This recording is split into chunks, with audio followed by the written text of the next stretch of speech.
Hello, pool fans. Ryan Johnson in the booth here. Railbird Pool TV. Once again, we're going to get some 8-ball action going here. We got Jeff Clare going to be taking on John Brown here. Double A Master Division. How's everyone doing out there tonight?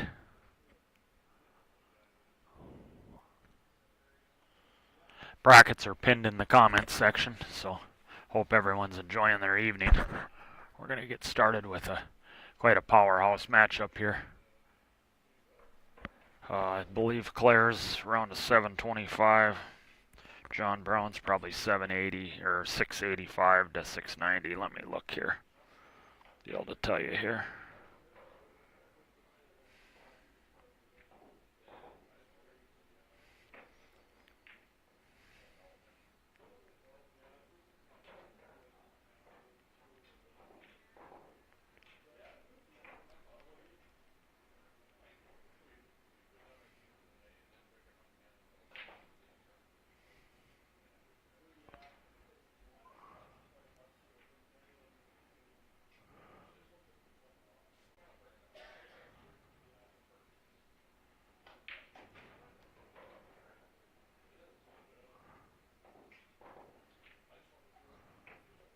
So yeah, John Brown is a 687. And Jeff Clare is a 726. So this will be a good matchup here. About a 40-point difference. It's a straight race to 5 here. Alternating breaks.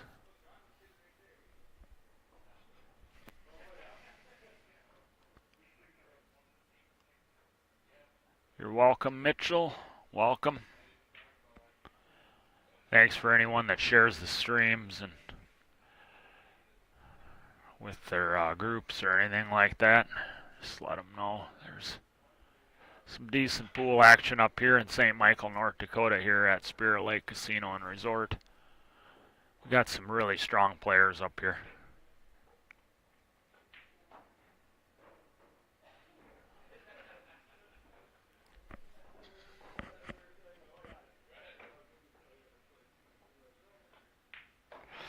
I'll be in the booth until my match is called here, waiting on tables.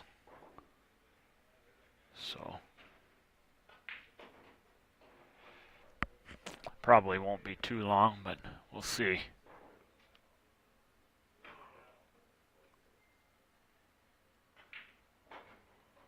Looks like John Brown's got the honors here in rack 1, so he's gonna rack up the balls here and we're gonna get going. John Brown's a former BCA national champion in 2015. Jeff Clare, I mean, I know some of his resume. I know he's from Winnipeg, and his team currently is the VNEA Masters national champions. And I'm sure he's won some pretty good bar tournaments up in the Canadian area, up in there in Manitoba. Seen him play for about 10 years or so, maybe a little over 10 years. He used to come down to Fargo quite a bit, playing those big opens down there at the pool hall in South Fargo. Good player. So this will be a good match here. No doubt about it. Who can get that break working for him? This will be interesting here. See what kind of break approach John Brown takes. A lot of times you see him take he'll pull it off about a half a diamond off the rail on his right side and take a second ball break. But he's going to start out with more towards the center here. If he gets results here, I would expect he would stay with it. But if he's not getting any results, he'll quickly switch to that other break I was talking about.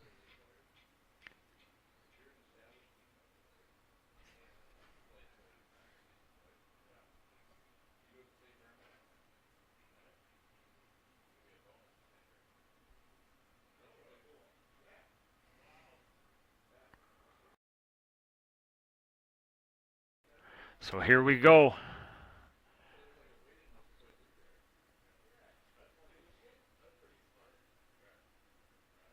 John Brown to initiate the 2024 Spirit Lake Casino 8-ball open division here on the stream. Let's see what kind of results he gets off this power break.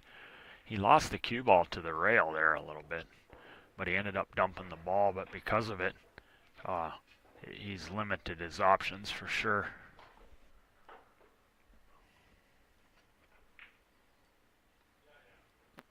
That 8 is nice. I always look for that 8-ball first.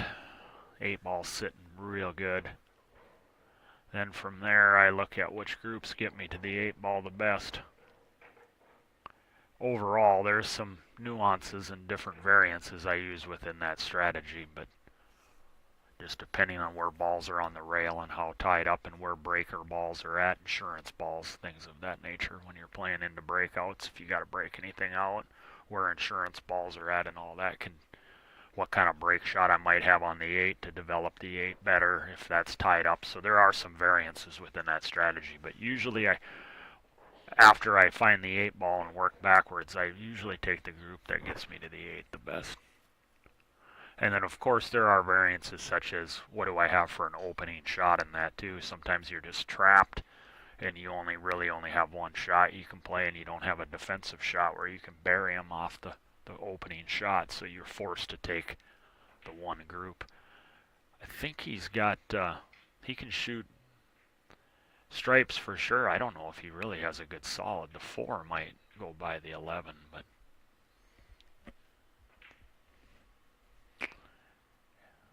he played the 6, but he was a little quick on that one there. I think he's a little pumped up right now, you know. They've been conversating, and then I think it was a way to try to get himself, he needs to just get a little bit relaxed that opening set, and he's playing Claire right away, which is not the easiest draw in the tournament, so. But yeah, that opener, when you're like that, I would suggest to anybody, do something simple right away and make sure you put that opening ball down. It's so critically important in that first rack that you don't miss your opening shot. It just sets the whole pace, the whole momentum for the match. You know, and then your opponent sees that you miss your first ball. It's going to embolden them a little bit, so it's very, very critical that you put that first ball down, even if you don't even get out. It's just, it gets you off and running at least to give yourself a chance to run.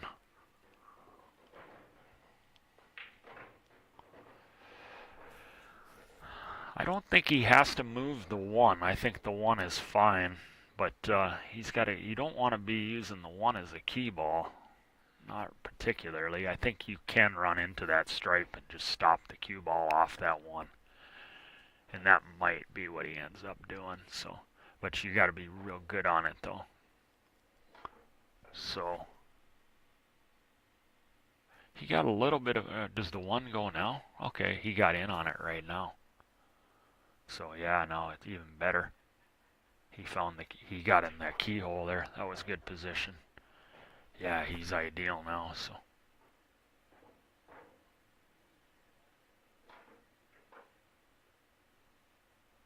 Fully expect him to take this. Oh, he didn't take the 7. He has too much angle, huh?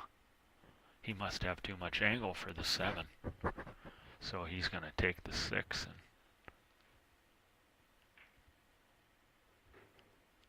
he overhit that a little bit. But I think he can go into the rail and just kill it. He might have to reverse it slightly. Yeah, he just killed it and took the back cut.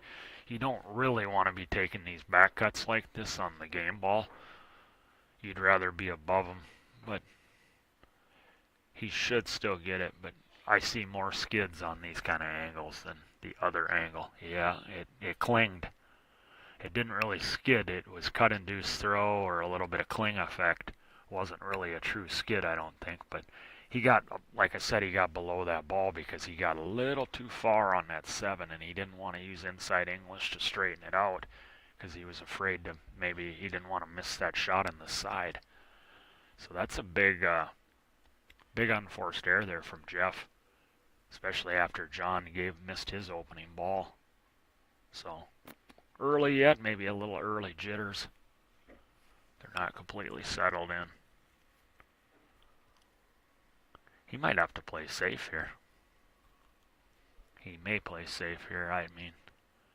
He might bank this with, yeah, I like playing safe all the way if you can. But he doesn't have just a guaranteed safe where it's easy. You got to move the cue ball a little bit playing safe, so you might be better off banking this ball. And then if you miss, you just leave him the bank. Because if you put it down, even if you don't get great position, you'll have a better safety. Yeah, see right there, he doesn't have the most perfect position, but now his safeties, he has better safety options than he just had. And he can continue to shoot if he chooses. He can cut the 10 in. It's a little thin, but the 14, I believe, also is available down here by the 9. And of course, he's got the safe there. He can nuzzle right up, I think, against the 12, I believe.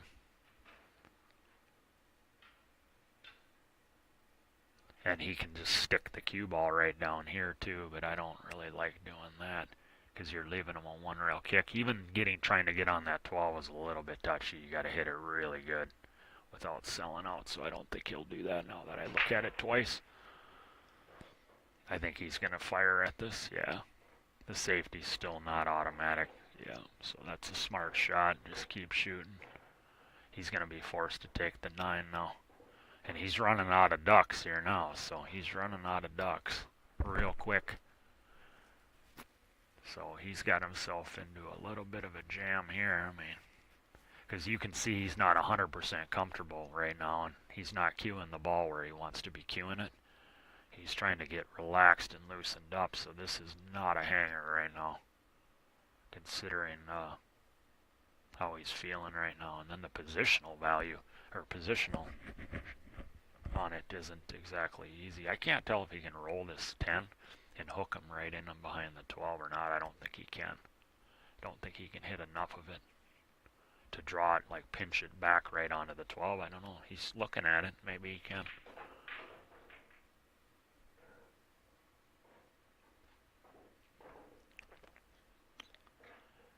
Yeah, he's not loose yet at all. I've seen John play many a times. He's definitely not. His tempo of his stroke right now is not where he wants it to be. Plus, you can see he's visibly just not loose. Claire put it down. Almost another cling, another cut-induced throw. He almost missed that again into the long rail.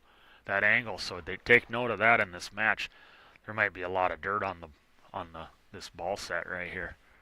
So those angles, you don't want to be on those angles right now on this table. It's going to make them a little nervy, I believe.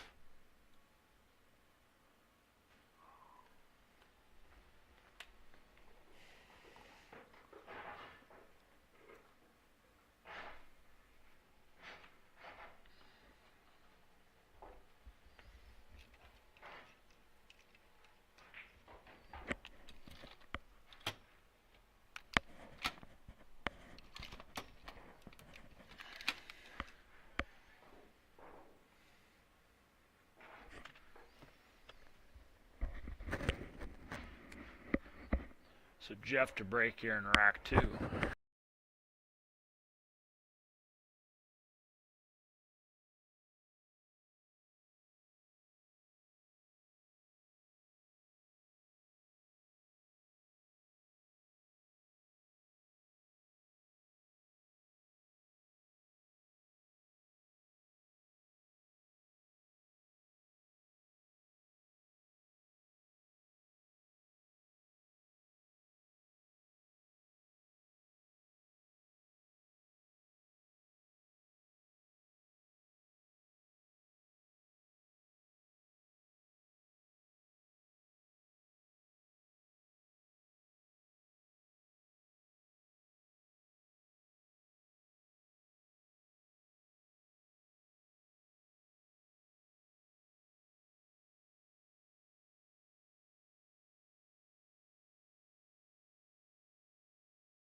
So Jeff looking like he's going to use more of a center break too.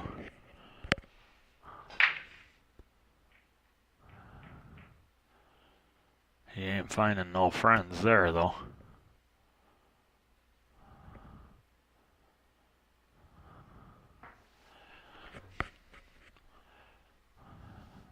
Eight's sitting there right by the 7. I think it passes.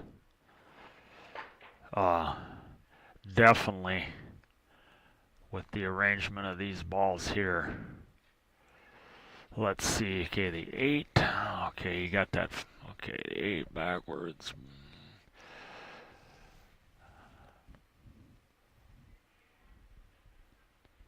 Either group, I think I favor stripes just slightly because that 8 does pass the 7. You can shoot the 14 right now and do something with that stripe. And then you have that 5 by itself. In the combo, you got combo balls there that can do something with that. And this stripe might go into the lower pocket right now, this stripe that he's on right between the gap. If not, it might go off the 8. But I think I favor stripes just slightly because I don't think you have to touch that 8 to go, to get it to go. And I think with where that 5 ball is at, I mean, the 3 helps develop that 5. But I think I personally favor stripes slightly here. Solids aren't terrible. But it all really depends. If I was down there, I can't see that 8 for sure.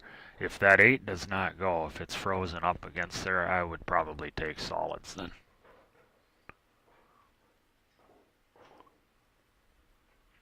Yeah, he's going to try to develop that right away. So the 8 must not go, or he just wanted to get that 3. He figured he could get that 3 out of there. The problem I didn't like about that shot is where's your insurance ball? That's why I didn't really care for solids. But he made a nice shot on the 5 there. But you see how he had to get shape on the 5. He didn't have an automatic insurance ball. And he made it work, though. So I think everything goes. Now the 7, I do believe, passes now.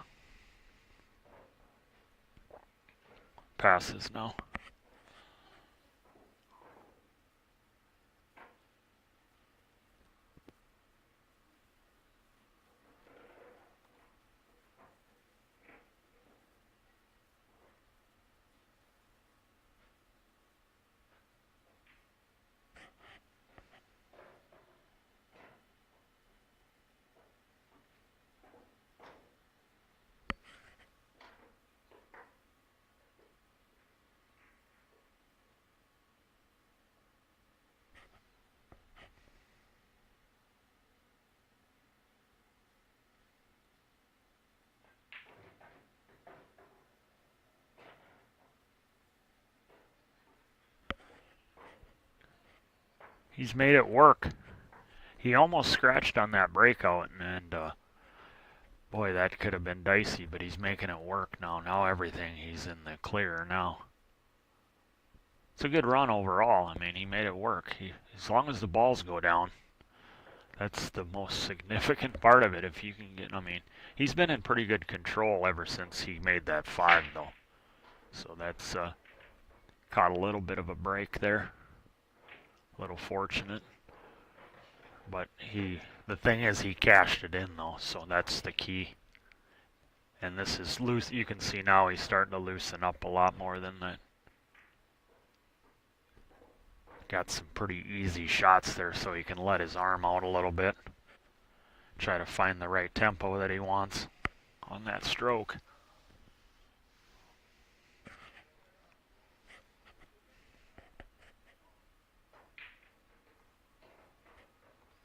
Got a 1-1 score here.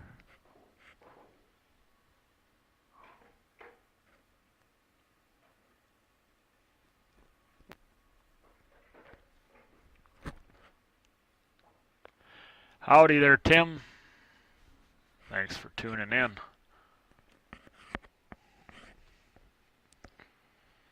So yeah, it's John's break here in rack 2. It's a race to 5 here.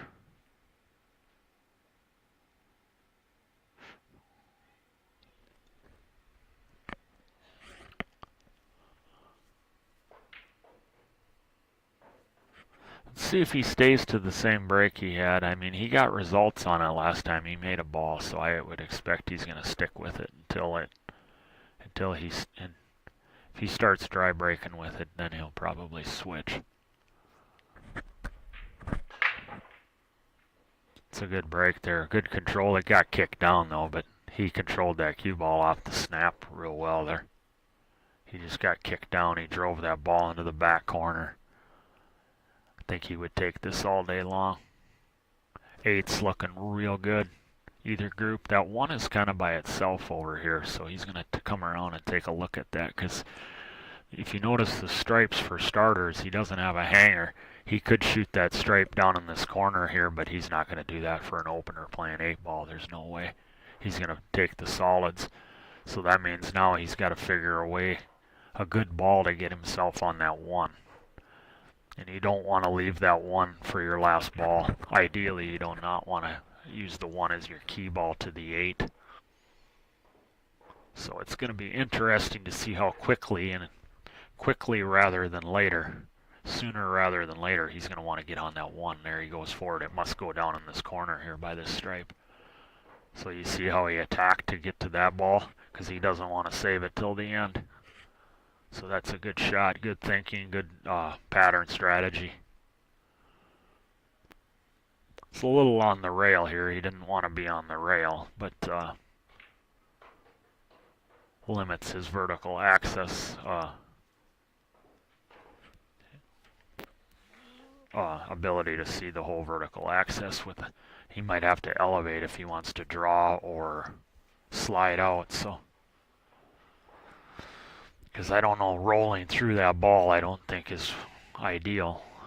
There's a lot of traffic there, so he's not going to want to roll through it. So most likely you're going to see him elevate slightly, just enough to get what he needs to get to draw out of it or slide out of it. Ideally, if he can get up around the center of the table, he'll be fine. He can play on 3 different balls here. He rolled into it, which was risky. He does have the 3, so he was figuring if he ran into it rolling through it, he would have the 3. So that tells me the 3 is it's not too north of the pocket, so it's not as thin as I maybe was when I first was looking at it. But he's going to have to go to a rail now, slightly elevated. So you want to catch this pocket where you want to catch it. Ooh, he's a little hot here. He might have caught that a little bit thin. He's got a tester now. He's going to have to roll this 5 in. But on this shot, you just want to roll it in. You don't want to smooth it in. You don't really want to do anything. I mean, you're going to have to accept the shot on the side, a little bit of a back cut or up the corner on the 6. But you got to pretty much focus on putting the ball down here. This will test his cueing. We'll see how if he keeps his head still. Does he stay down through the ball here? Watch his head. Yeah, he moved a little bit, not a lot, but you could see he found that distasteful, which means he's not 100% comfortable. He was disappointed too. He shocked himself by getting way out of position there too, where let's say Jeff Clare leaves him that shot, gives him an extra chance that he wasn't expecting, and he leaves John that shot. John would have probably cans the ball. But since he put himself there, then you're fighting your own mind at that point. It's a lot harder. That's not a good shot from Jeff. Both of them are a little bit shaky in this match. It's understandable, like I said, it's the first match of the draw. It's a AA Master Division, so there's not a lot of completely weak players in this thing at all. There isn't any weak players. But this is a pretty big draw for both of them, though. There are some lesser players within that AA and Master level that aren't as strong as these guys, so. This is a true double elimination tournament, so you don't get a redraw here. So one of these guys is going to have to go to the back side, and that's that's a daunting task to win a non-redraw tournament from the one-loss side, especially when you lose your first round. It can be done, but it's very difficult.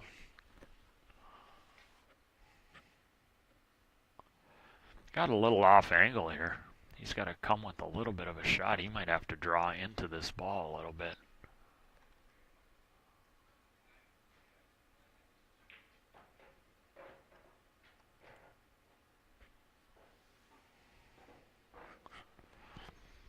Yeah, see, look at this. This key ball, he knows he's in big trouble here.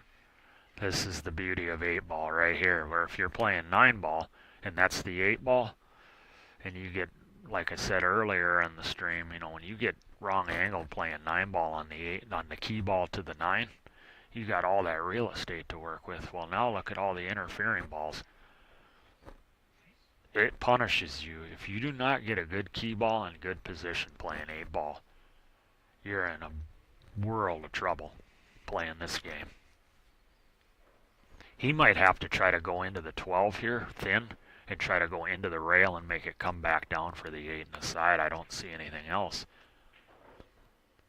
Because I don't think he can avoid the 12, so he's going to have to try to glance just right off that 12. A little bit as thin as he can. And he might have to use just a little bit of right-hand English. And see if he can maneuver the cue ball that way, because, well, yeah, I think that's what he's doing, yeah. Yep, he went 2 rails, but he might give himself a chance here. That'll work. He decided to go 2 rails with it instead of 1, which he gave himself a chance. That was a good shot there from John. He was playing a lot of that. That wasn't all just completely all just a shot in the dark. That was a lot of what he was doing there. So, and it worked out pretty well on the back end of it too. So,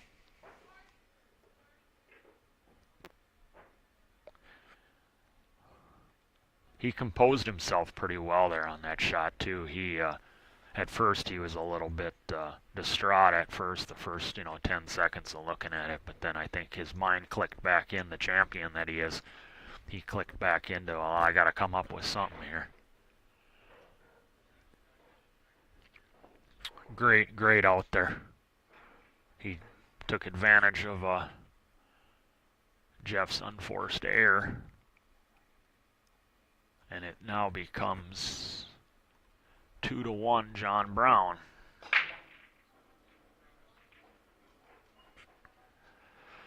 Good break there from Jeff. Very good break. The 8 is out in space. Oh, he dry broke.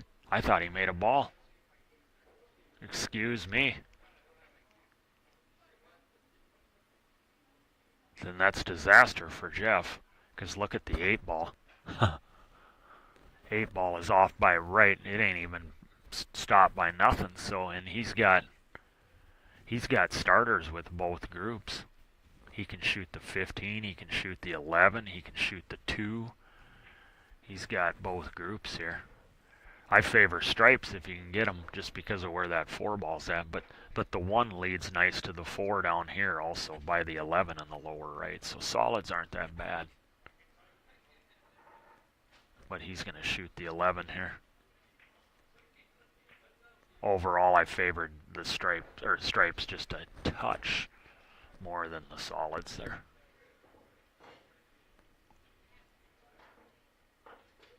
This is a huge game right now in a race to 5. This is just monumental. Alternating break, because it's going to be John's break next rack. So he'll just, of course, he's going to clean these 3 balls up here, most likely at this end of the table before he goes to the other end. Ideally, that's going to be his plan. You want to remove balls, sections of the balls at a time when you're playing 8-ball. You don't want to be moving all around the place unnecessarily. Sometimes you do. There are variances, and certain situations that come up that require you to maybe save a ball down at this other end of the table and you go back up to the other end. For example, if you have a breakout ball down there with the trouble ball at the other end and you want to get on that break ball right there and then break the ball out and then still have that insurance ball at the other end of the table, you might not follow that strategy fully, but it all just depends on where the balls lie. But most of the time you want to clean sections of the table up.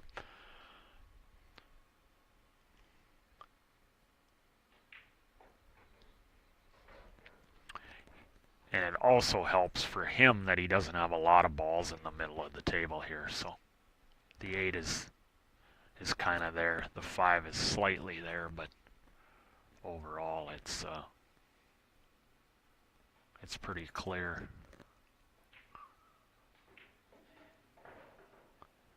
His cueing's starting to look a little bit better. He's slowly getting more loose, and dry breaks and unforced error by your opponent will definitely help the guy get loose.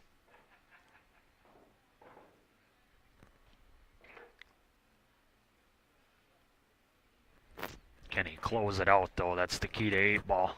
It's not making 5 and 6 balls. It's can he make all 7 or 8 of them?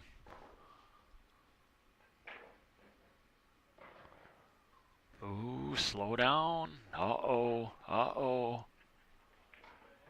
If that's the case, if you're better to underhit it slightly. You're better off slightly underhitting that ball and taking a little bit more cut than being hooked. He might have it still, though. It's really close. Yeah, I think he's just got it. Wow, yep, he just did. That could have been disaster.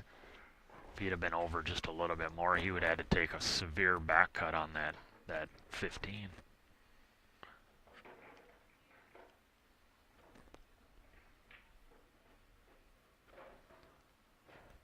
That will do.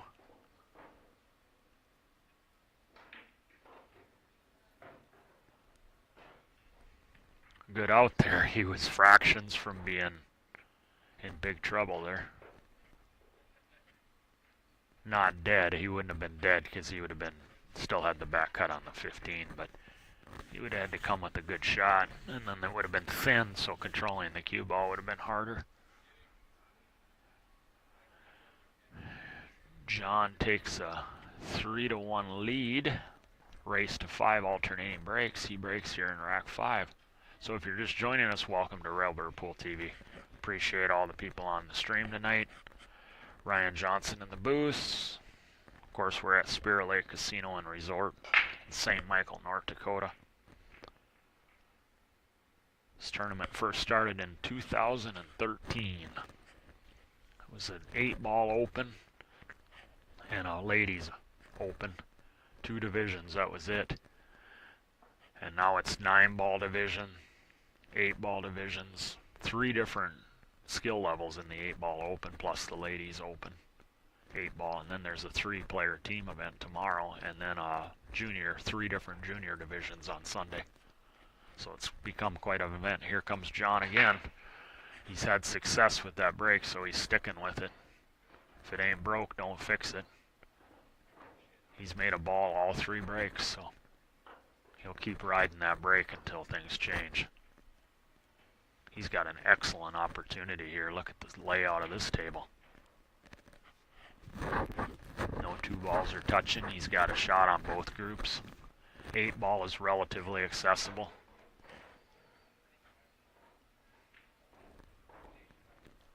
See what he uses for a key ball here.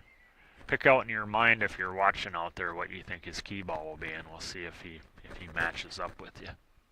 Just to try to see if you can, if your mind thinks similar to John. Because I do believe the 8 passes both the 3 ball, and of course it goes in the lower right, but I think it does go in the lower left. Ideally, you want to save that. Let's see here. It depends. If it goes by the 3, the 12 ball would be an amazing key ball. The one along the rail over here. But I think otherwise you could, a couple different key balls. If it only goes in the lower right, you could ideally use a couple different balls here, but he opened the whole pocket up, so now, yeah, now the 12 is going to be a nice key ball. He'll come out 2 rails for that ball in the center. Probably it goes by the 7. He might even come all the way out for the corner.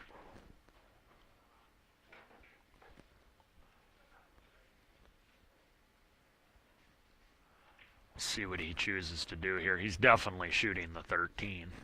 It's just a matter of where he's going to play that ball in the middle, which pocket he's going to choose. So he's got double position here too. He'll have position on both these balls. This is considering he's a little bit elevated here, this is ideal because he'll have position on both balls. See, like here, this is a prime example of having position on 2 balls even though he's elevated. He can still shoot this ball, but he's got some trouble here now though. This is going to be dicey. He's elevated, plus he can only really hit the top of the ball unless he wants to pop it, and that's no fun popping this ball elevated. He's going to keep as level as he can to get what he wants with the shot, but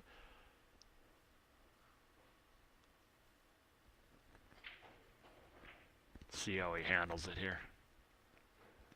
Yeah, that's such a tough shot. 3 weeks ago, I lost a tournament because I got elevated over a ball twice when I got double dipped in the final down there at Shooters. I got over a ball twice and I missed both of them.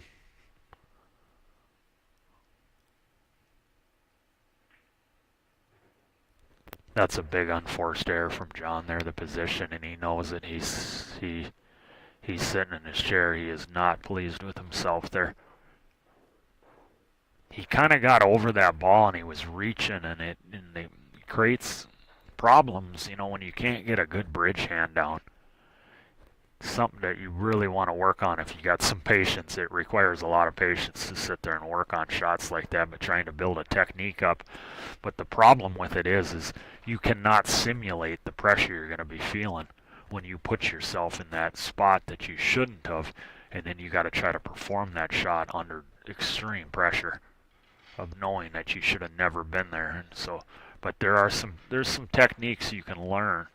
There's a lot of good videos on YouTube where people share secrets on what to do when you're elevating over balls and when you're on the rail and that. But Jeff's got himself a gift here. He would have been down 4-1, which is basically curtains in an alternating break format. Very low percentages of coming back from that. But now it's going to be 3-2 and he's going to be breaking.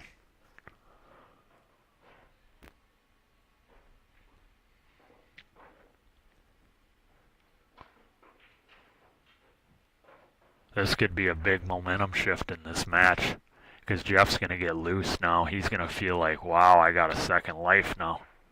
Because he was sitting in his chair fearing the worst. I know that. I mean, he's a patient guy trying to be positive, but when he seen the lay of the balls there, he was certainly feeling like he was going to be no shot in this rack. So 3-2.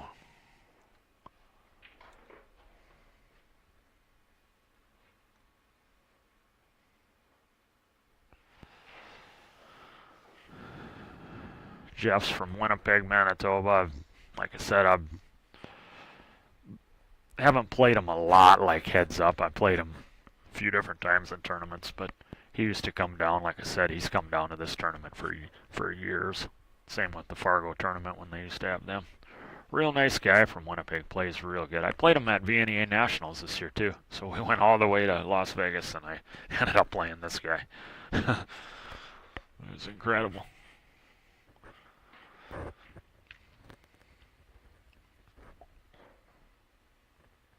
Let's see if he continues to break. Oh, he's going to switch here. So he's switching. Let's see if he hits a head ball or if he cut breaks it. Head ball from the side. He made the one on the side. He got good results. Look at that. The 8-ball's really good to go. But look at that stripe up by the side pocket. So I think he's going to take solids here. I think that's pretty safe bet here. The 2, I do believe, passes into the upper right. He's got a very good starter here on the 4, I think, does pass the 3 slightly. He could cut the 5 in if he has to, yep. If the 4 doesn't pass. But the 5 would be the better shot anyways. It opens the pocket up for the 7. And then you have the insurance ball with the 3. But wow, he overhit it. He can't believe it. He might have the 2. His saving grace, he might still have this 2 ball though. Which would be, you could count himself. I mean, if that ball goes a little bit more, he's in a real tough spot. I mean, he's not completely dead because he would have had a 1-rail kick on the, or a 2-rail kick on that 3. He would have been able to go to the left rail, then hit just before the chalk and try to put the 3 in. But he might have the 2. He might even have part of the 3. It's hard to say. I mean, I don't think he has the 3, but I think he might have the 2 here. Yeah, he's looking at it. This would be huge for him if he can still make this 2.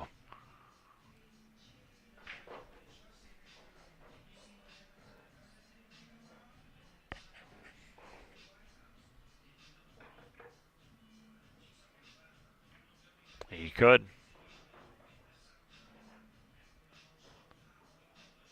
Good shot there, nice and smooth.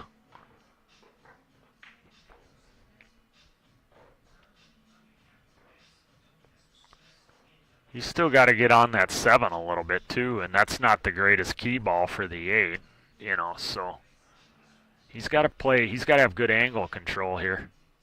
He's got to have real good angle control. He's going to shoot the 7 first. I like that, how he played that. Because now all he has to do is come across 2 rails for the same pocket. And that's a very good key ball. It's a good shot there from Jeff. Good pattern play. Yeah, these guys, you can learn a lot by watching their patterns, trying to see if they're doing something similar to what you do. And obviously they're at the table, so they see all the little nuances and the little tiny things that are very important to running out that we can't see from our vantage point. But it's a good out from Jeff there. He was like literally a 1/4 of an inch from being in big trouble. But he took advantage of it, so we got ourselves a 3-3 tie score. So John still has the advantage with the break, though. But big momentum shift there. He could have been up 4-1 when he got himself over that ball where he had to take that cut. And like if he could have been level queued on that ball, he'd have probably made that 9 out of 10 times, 95 out of 100. But you get over a ball, I'm telling you, it's just so brutal when you shouldn't have been. And it's so hard to shoot that shot when you just shouldn't have been over that ball. And you know it, and it's so hard to just forget about that when you're down on the ball. I've done it many a times over the years. Last year at state singles, I missed 2 balls elevated too.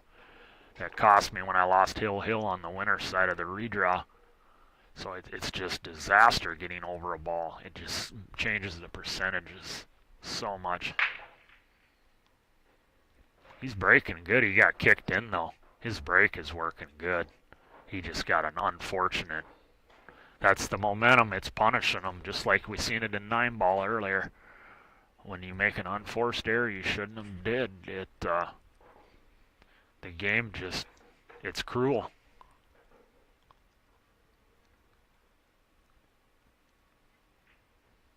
And look at this. Now the 8 is a little bit protected by stripes here, not completely. It still goes in a pocket without developing. But look at the center of the table here. A lot of the balls are in the center of the table now. So your pattern has to be strong here. Your pattern play has to be really strong. So keep that in mind. Watch, he's really looking. because he's going to have a good plan here before he goes about his business.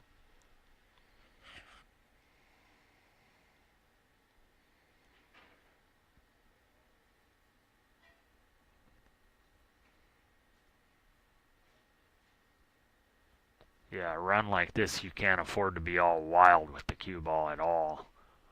He's going to take stripes. I like stripes. That's exactly what I do, because you open up the middle of the table, and he's playing it like a drill here too. He's going to minimize cue ball movement at first, and then it just opens up the 8 tremendously, and then he'll be able to pick the other balls apart. He's working from the center outwards, and that's how I like to do when the balls are all sitting like in this kind of arrangement. I work just like he did.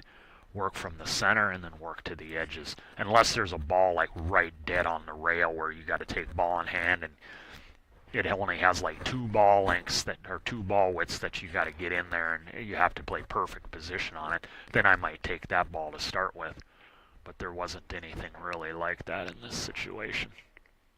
And see, now that he opened up the middle of the table a little more, he was able to run the cue ball back out into the center and not have to worry about those 2 stripes that would have been there. So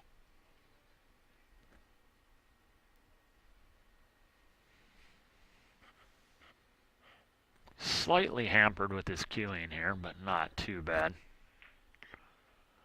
That's the smart way to play that. Just come across for that side.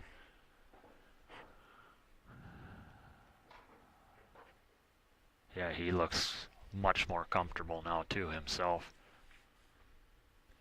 You know, getting back into this match, tying it up, plus then John gets just a creepy kick in on the scratch. Really changes a player's mood real quick. Plus his arm now is getting a lot more, his tempo of his stroke is getting, he's just getting it timed in a lot better now. Dialed in with all this table time he's recently had.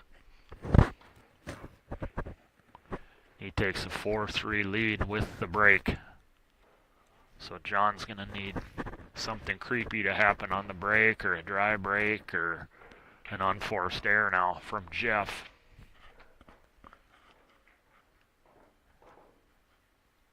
Yeah, momentum is so brutal in this game. It's one of the beauties of the game, though. You can be in complete, just cruise control, and you blink one time, or take a shot for granted, or just one little mishap can just turn an entire set around just like that on a dime. It's unbelievable.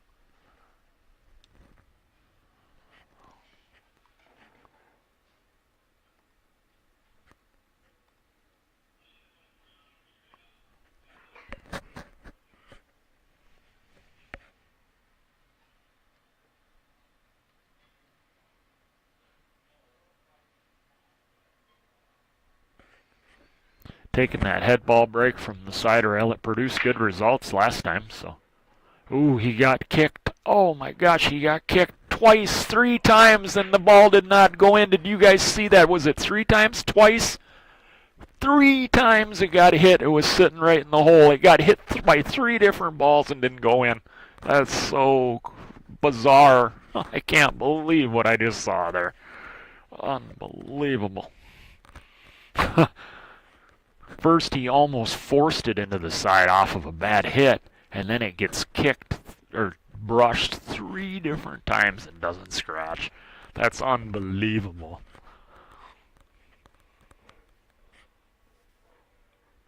His options are limited here. Look where the 8 ball is at. It's over by itself, but he's limited on his shot selection here now.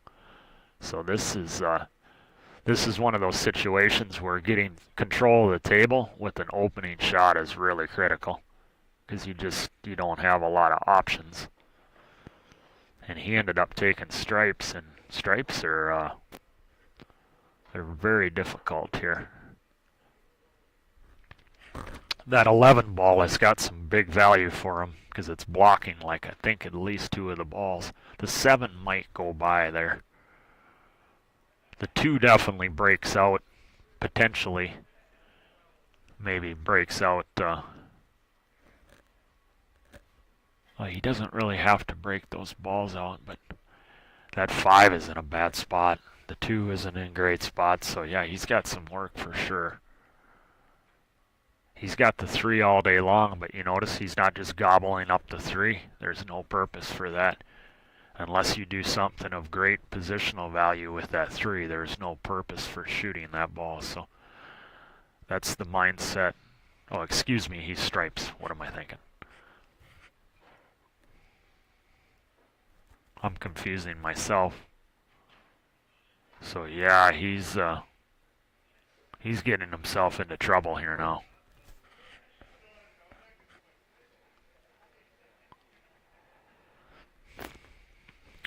Because he's got to develop those 2 stripes, and he's virtually got no insurance ball right now. He got a little bit too flat on this ball. He wanted to be a little more thin so he could go forward off this ball and bust him out and have the 9 as his insurance ball. So now he's getting himself into... Okay, he's going to come into him now, but he's got no insurance. So he's going to need to...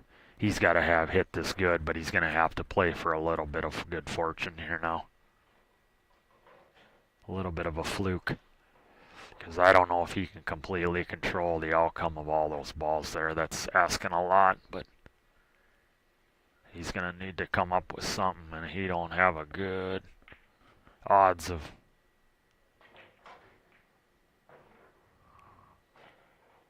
Yeah, it was tough. That's the concept of 8-ball that gets you into trouble when you're having to play break balls with no insurance, and especially when they're pinned up on the rail like that.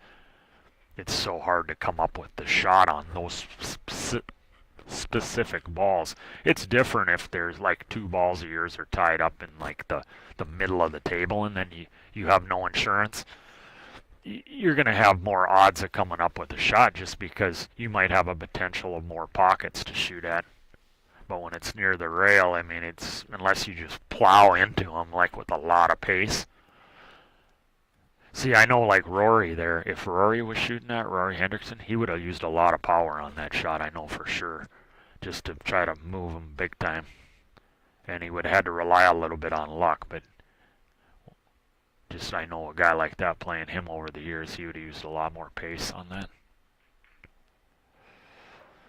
Looks like we're going to go probably to the hill here. He's going to have to take the 5 as his starter, I think. I think he'll end up shooting the orange ball here first. I could be wrong.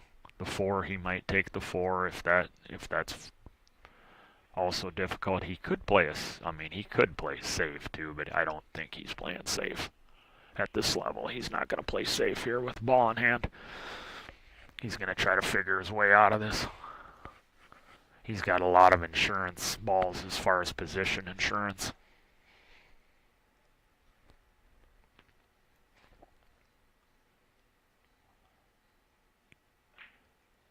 He puts this 5 down and gets on that 4, he's going to be looking real favored to put this on the hill. And his break is actually working really well, so I mean, he got a nasty kick in on that last break. Otherwise, he's potted balls on every break, all 3 of them so far. Yeah, I shoot the 4 all day long here if he's got it right now. Get it out of there. He got insurance balls as far as position. He doesn't want to bump that. He's worried about bumping that 15 onto that 2, though. That's the only problem with it. He might take the 3. That way he can go away from the 15 when he's shooting the 4. Yep, that's what he's going to do. He's going to get... No, he's looking at it. Yeah. He's going to shoot the 3 now. That way he doesn't have to run into the 15 when he shoots the 4. Just like that. That's a smart pattern. See that, folks? If he shoots the 4 there, he could bump the 15 right into the 2 and lock it up. So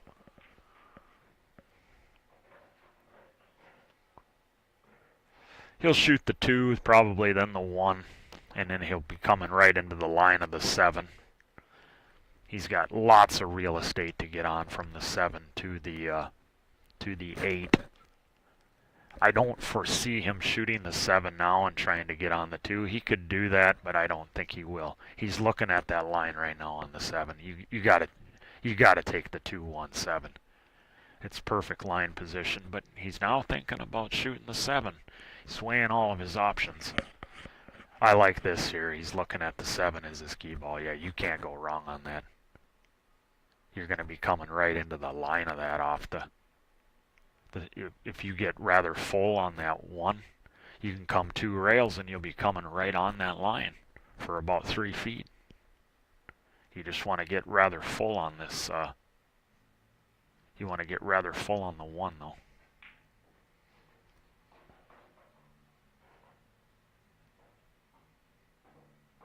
That's full enough. I felt he could go forward a little bit, but he didn't want to be on the rail.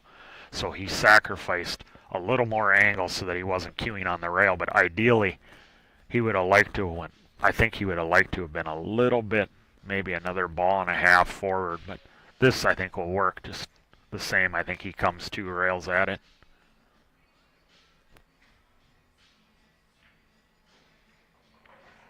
See, that was the problem with being thin. See, if you're full, if you're more full on it, it's just, there's no chance really to run into that 8. So now he's got to make a pressured shot here. But he's got to gain his composure here. All he's got to do is put it down and come across. Just make sure you pot the ball with just a little bit of forward. Oh, he missed the ball, John. John. He got quick. Very quick backswing on that one. He was shaking his head and he never did compose himself. He needed to take about 10 more seconds and just tell himself that I got this. You know, tell yourself, I mean, I got it all day long. I've done it 10,000 times before. I mean, it was...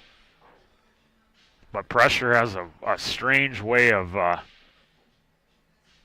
exposing you sometimes. Sometimes you just don't do it. I've done it so many times where I've shot a shot hastily, just like he did.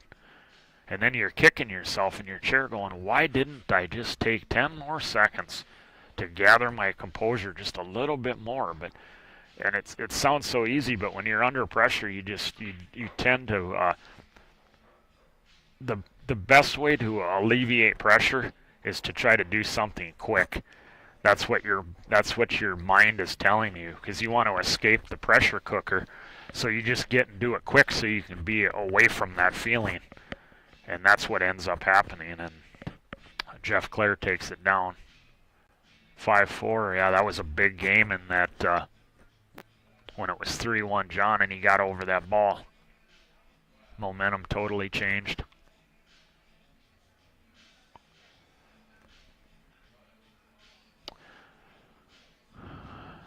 We'll switch over to the Cornell McLean Jr. match, taking on Errol Cameron.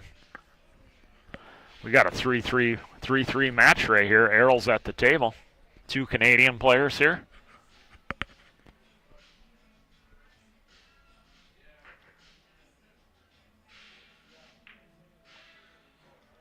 It's a great shot from Errol there.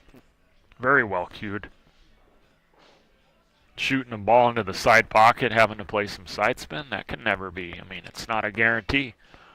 Them are tiny pockets on these valet tables. So it's a little wrong angled on this ball, though. So does it go by the 6? If it goes by the 6, he'll have no issue. If it doesn't, otherwise he's got to come back for the side. That's what he's going to attempt to do. And that's going to work. Gets himself on the hill first.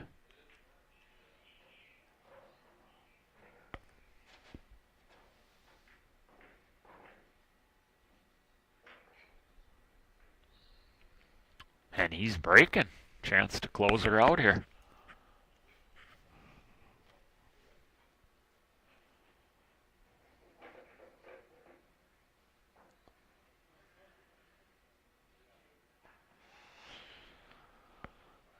Let's see what kind of break Errol employs here. It's always interesting to watch how the different strategies on the break. So many different ways you can go about it.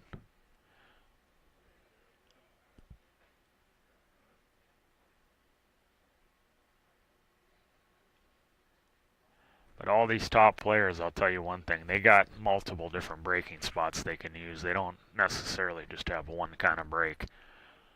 Most of them have probably a minimum of 3 or 4.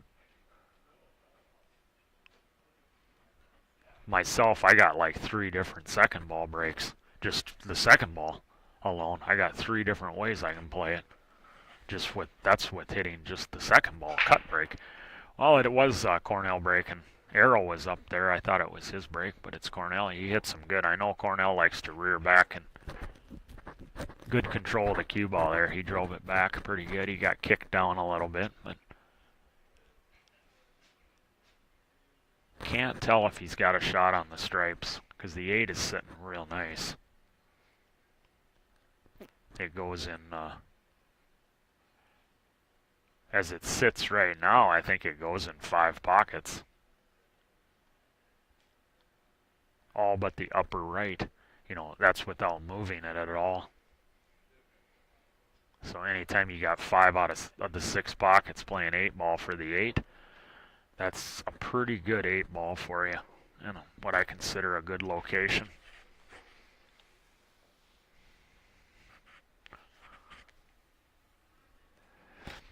As I expected, he was going to take solids because I don't think he had a real high percentage or even anything real good on the solids. So he might have overhit this a little bit. He did, and he's laying on the rail. You never want to be on the rail when you don't need to be. So this is going to test his mind and his cueing here. He's pretty good on the 6, but you're on the rail. You never know. He handled it, but see, it limited his cueing a little bit. He's got the 1 though, so now he's got to redirect his route, which shouldn't be an issue. He can pinch draw this back for that solid in the side, then he'll have those other 2 right there, so he's going to make this work.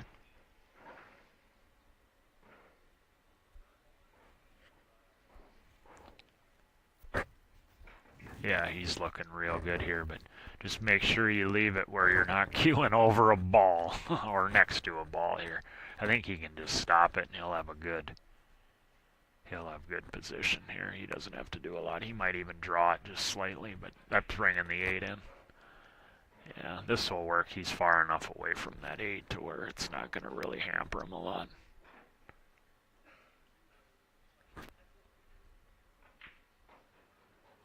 Watch out. You don't want to be too thin on this ball because then you run into the 11. Yikes. He might have to play position off that ball. So he's got to be careful where he contacts this stripe if he can't avoid it. Angles are deceiving here up in the booth.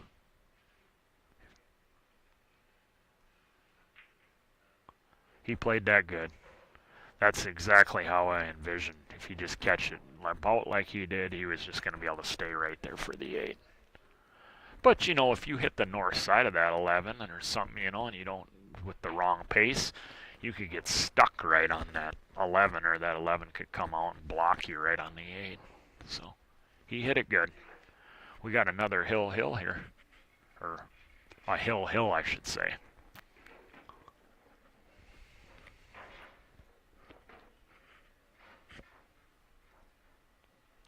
How's everyone doing out there tonight?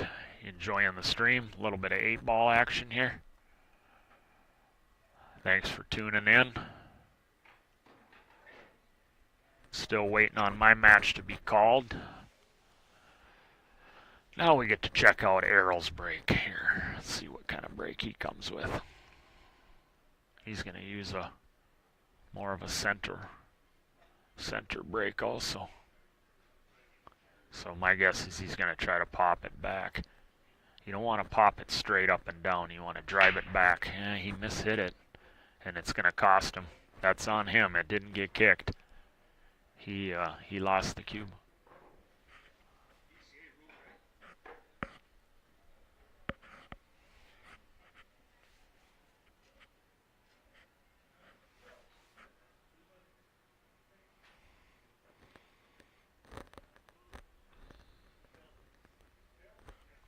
Yeah, what a penalty that is. But that was on him. He did not hit it. He did not hit it square, and he's gonna get punished for it, big time. Once he clears this 5 out, I like taking solids all day long right here, because it just opens up the 8, and you got, look at all the insurance positions you got there too. Once again, when you get these kind of layouts, like I said, where you get a lot of them like this or around the 8, you work from the inside out, away from the 8, and you work yourself out to the insurance position balls. That's the best way I like playing these patterns. Like, and he's kind of playing it similar to how so far how I would have played it myself. But he's just checking now to make sure he's sure where his future plan, his routes are going to be. So, because being hill, he cannot afford any hiccups here at all. No 2 balls are touching, so he doesn't have to brush a ball at all here. The 3 goes in the side.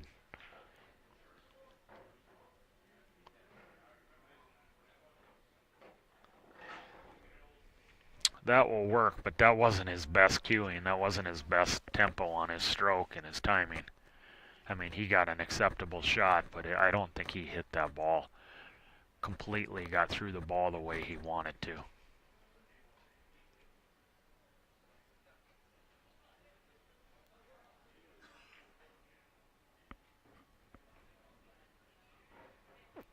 I like picking the 7 off right now if you got it. He could take the 3 and stop for the 4 also. There's a couple different ways you can do this. The 3 might be good, and then you can just stop for the 4. And then, yeah, that's what he's going to do. He wants to get on that 4 right now while the getting's good. Yeah, just like that. And then he'll play for the 1, and then he'll take the 7 in the side. Yeah, that's what he's going to do. So he's playing this now. He's playing it identically to how I would play it. Yeah, you can't go wrong. You're minimizing cue ball movement.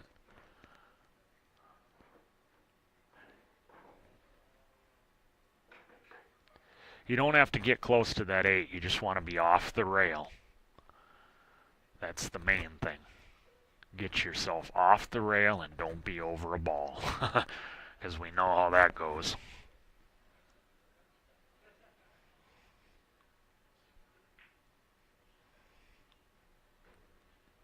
Looks like you'll be able to just cinch it right there and stop it.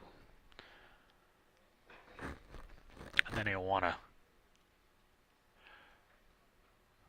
And Cornell, normally, like when he shoots this 8 ball, he's just going to go 1 rail. Like he'll use the top ball with a firm stroke here and go 1 rail. He doesn't spin this out 2 rails like a lot of guys do. He'll just use a firm high ball here. See that? How he comes off the rail straight out? And I noticed that when he played 9 ball, he would shoot his 9 balls just like that too, where a lot of guys spin 2 rails out of the corner. So he takes it down 5-4. That's always a good feeling winning your first match hill. You feel like things are kind of on your side a little bit, you know what I mean? It always helps your mindset. You feel like, hey, things are kind of going my way. I want a hill close one. So that's always good for the mind.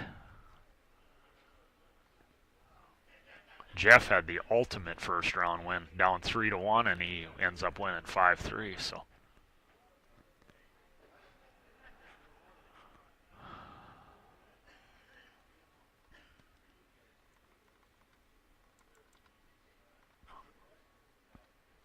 We're going to watch the Brent Hansen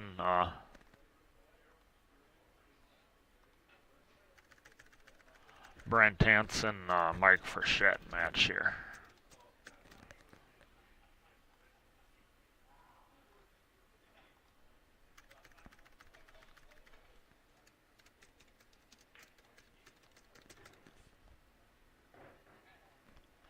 Good Canadian player, Mike. I like watching him play when he's playing well. He's a good one to watch, and then Brent's one of our legends of North Dakota pool over the last 40 years in the state.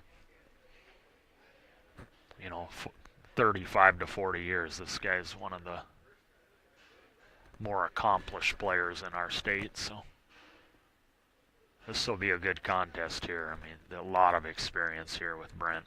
He knows how to win. He's a fighter, a grinder. He was my partner, I think, 3 years ago. We won the state doubles tournament together, state A tournament. So yeah, he's as solid of a partner as you're gonna get.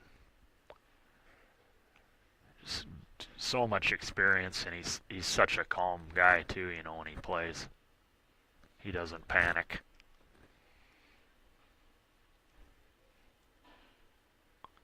And that's what I like. Someone that don't panic.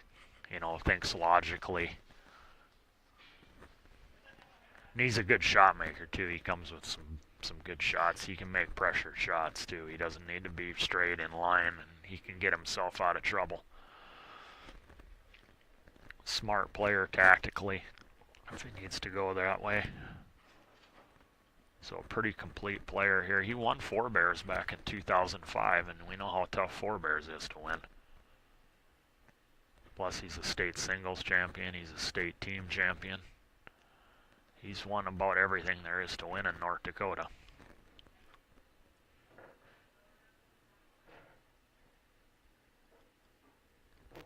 Doesn't look like he's ever doing anything like, he's just a steady shooter. He doesn't look like, he doesn't do anything fancy. He just keeps, he's relentless though. He just, I mean, this guy, you better put him away, because he's not just gonna fold in and start flinging the cue ball at shots. You know, some guys get frustrated and they start to just kind of half-heartedly play shots. He doesn't do that at all. So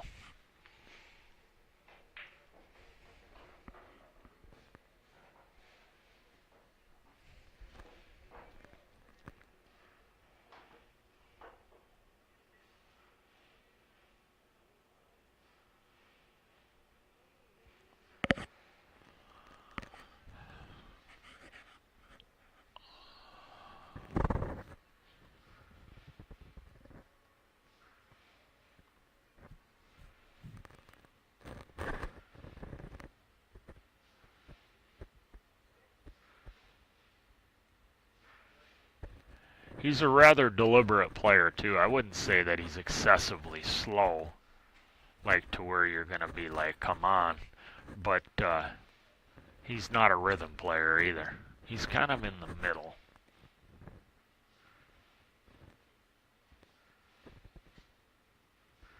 This is a little bit of a tricky situation here. That's why he's taking a few extra seconds here to make sure that he is prepared on what he wants to do. It's a big shot here. I think the 14 passes. It did. This will work nice. Got a nice key ball. Good pattern play here. Very good pattern play. Comes right into the line. If he goes into the end rail and then uses the second rail, that avoids to make sure that you take the 6 out of play, or the 7, excuse me. So you want to use the end rail and then just float down into that second rail along the long rail. I mean, you could hit thick and spin over too, but you're inviting the 7 into play if you don't cue it right. See what I mean? See how you're kind of inviting the 7 into play? I mean, he hit it perfect with his speed, but if he hits it a little bit bad there, you could get on the 7, where if you go into that short rail, use that second rail, you're virtually almost no way you're going to invite that 7 into play. You know, catch that ball thin. You got to catch that ball thin if you go into that end rail, though, and you'll be just fine. But that was a good shot, though, nonetheless, and he's got an easy stop shot to take a 1-0 lead.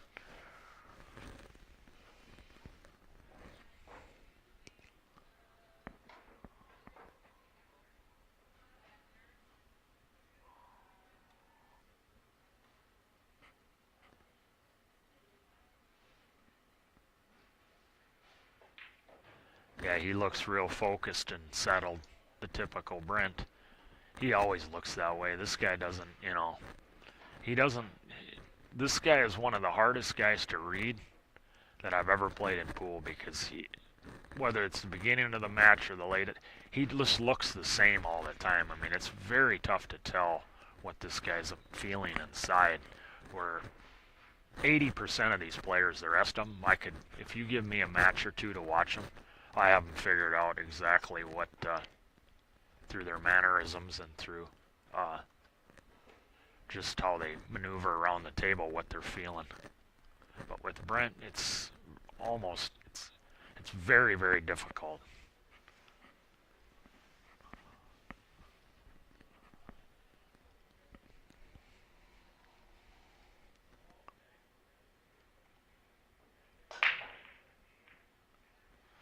First look at Mike Frechette with his break. He came up dry. Mike's a good player out of Winnipeg.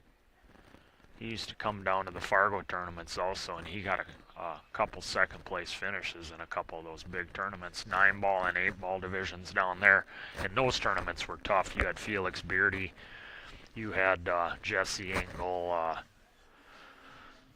you had a lot of good players from the Twin Cities area and up around the Winnipeg area. Jeff Clare would come down for him.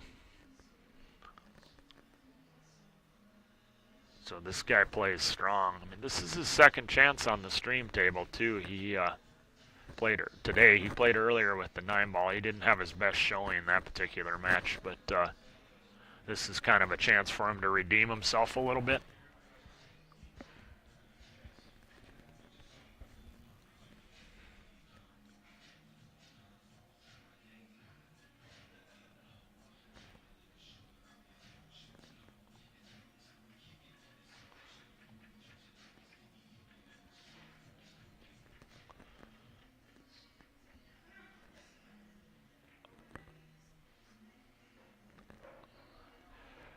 Well, that tells me that the 13 passes, I believe. If it doesn't, the 11 gets you good to the 13 once you clear that other stripe out of there. So he's got a couple different ways of attacking this, but he's got to play. He needs to come with some good positional shots here because you see where the solids are all lined up in relationship with the stripes. So he can't just be willy-nilly hitting the ball around here. So he's got to come, his pattern's got to be solid, his position play's got to be somewhat decent here. He can't just, he doesn't have margin of errors on some of these that are big, so he could get himself into trouble real quick if he's not careful here. Lost position a little bit there. He's got the back cut on the ball, but now the cue ball is going to be a little bit hot coming off this ball, so. And he doesn't automatic have a hanging ball to where he can rely on having a hanging ball here, so he's got to play a good shot here now. This is why I was saying with where those solids are at, and he got a little funny here. I mean, it's very manageably, and I mean to put the ball down, but it's just, let's see what his cue ball does here.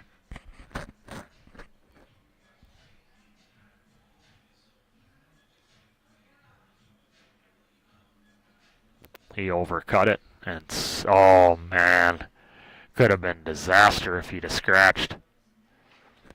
Wow. This is what you got to be prepared for in pool.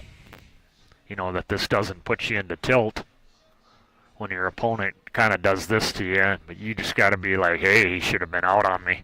That's what you want to train your mind to say. Be like, hey, he should have been out. I'm happy to be at the table. And I mean, it's tough, but you know, seeing that ball, you're thinking it's going to find gravity there, and it just wiggles in the hole and doesn't go down. But you really have to tell yourself, do you want him to be shooting still, or do you want to have a chance? And that's the only way you can do it. Otherwise, it'd drive you nuts. You know, it's a tough situation he's left with here. He's going to jump the 3. That's how tough it is.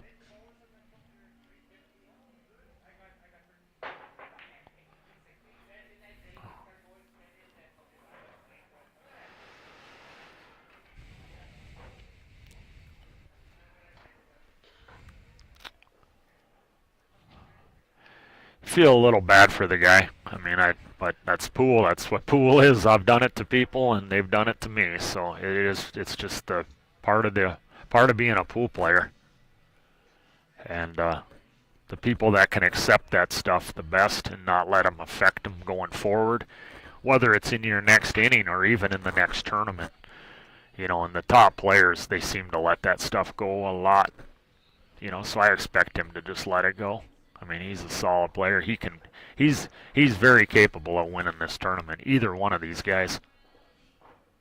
There's 3-4 guys that are very strong in this field that are probably the front runners. But these guys, I would not be shocked if either one of these guys wins the tournament by any stretch. So.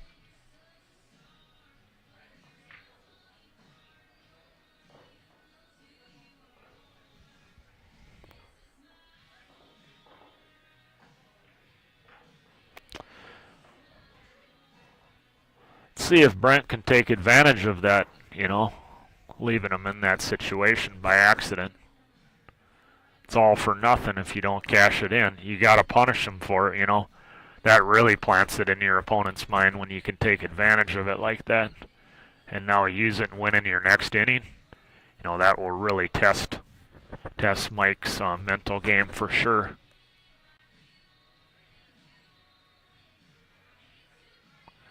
He's not in prime position here. You notice the angle he's got on this 11?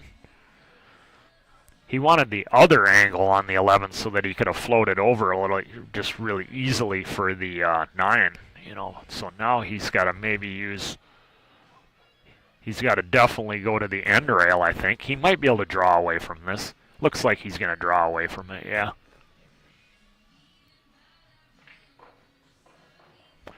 He didn't hit it great. He hit it good. He hit it good enough, though. He got there. So yeah, that's a good shot actually. He just got there. I thought he underhit it, but it just got there. So now he's looking at what angle he wants. He can get pretty much any angle he wants on this 14. So he's checking out which way he wants to transition from the 14 to the 8. And this is the importance of a key ball. This is not an ideal key ball right here with the 14, especially with where the solids are positioned right now. They cover a lot of routes. And then the 7 sort of kind of protecting the 8 a little bit. It boxes it in a little bit, so he want to be off the rail for sure. Now, I don't think he got exactly where he wanted to be, but he's going to have to force the ball a little bit here now. So he's got a cue. This is where I was talking about earlier in the day on the 9 ball. The 8 ball is going to show you where expose. You're going to have to play more complete pool shots when you're playing 8 ball. So your timing's got to be good. Your stroke speed's got to be good. Where you deliver the cue through that ball, where you hit that cue ball, and then how you hit the pocket, how you pocket this ball. All 4 of those things got to come in and work together to get a good result here.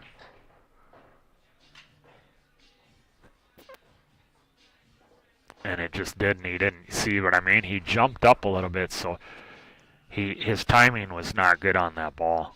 Like, he didn't time that ball, and that's why he didn't get no distance out of the cue ball. He didn't have to hit it harder. He just didn't time that ball good enough.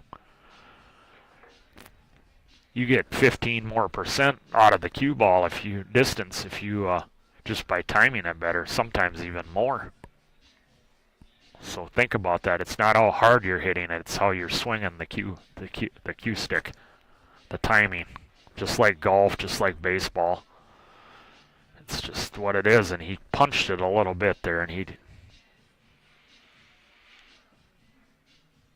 needed that tip to remain on that cue just a little bit longer, just on that cue, and then it would have went down there, and he would have cleared that 7. This is a big let off here if he doesn't get out of this.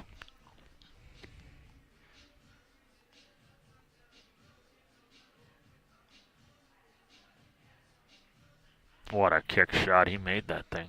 No, he did not. Oh, wow, he almost made that. He wanted that badly. That would have been a big shot. Well, here's Mike's chance to get loose. This will get his arm loosened up. Got an extra chance he wasn't expecting, and then they're all out in space. Everything's just nicely out, so it's definitely loosen his arm up real good. He can get dialed in with his timing now.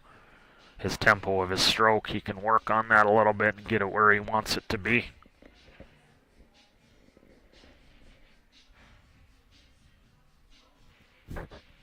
It's a recurring theme, tempo of stroke.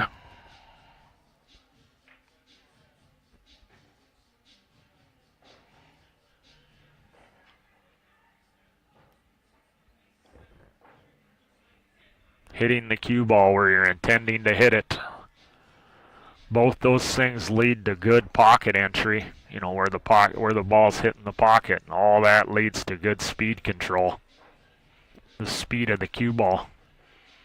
You know, people are like, oh, I should have hit it harder, I should have hit it lighter. No, you just didn't cue the ball right. You caught the pocket bad, which threw your speed off, so it had nothing to do with your stroke speed. It had to do with the timing. That led to you not hitting the cue ball maybe correctly.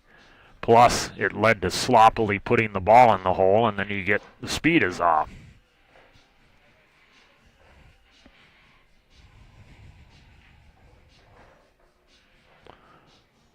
We got ourselves a 1-1 score here.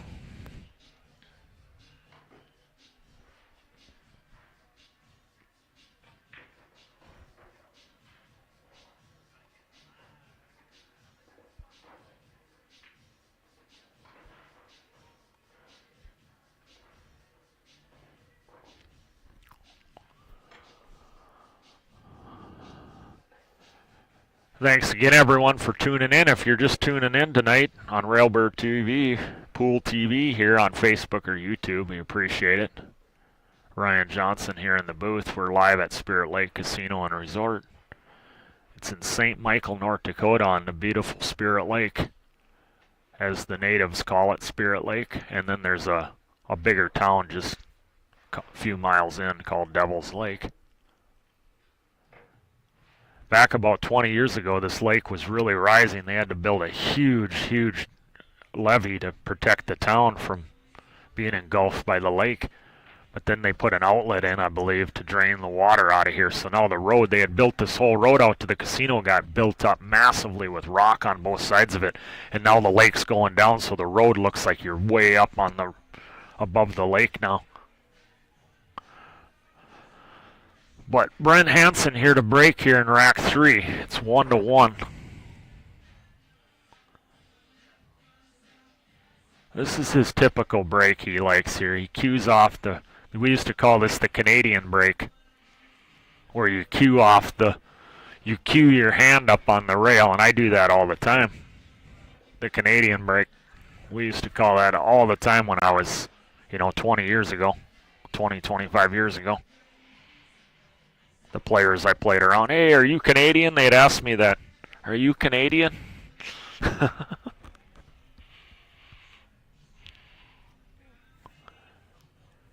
Put a ball down, that's uno numero. Boy, that 8 ball has to be developed. So to get the run out here, you're going to have to develop the 8. Plus, look at that stripe that's bottled in there too. So definitely got to move a ball here, or a couple of them here in that little grouping there. Let's see if he attacks it on the first shot here. Or if he'll attack it on the second shot. He may attack it. I definitely like taking stripes here for sure.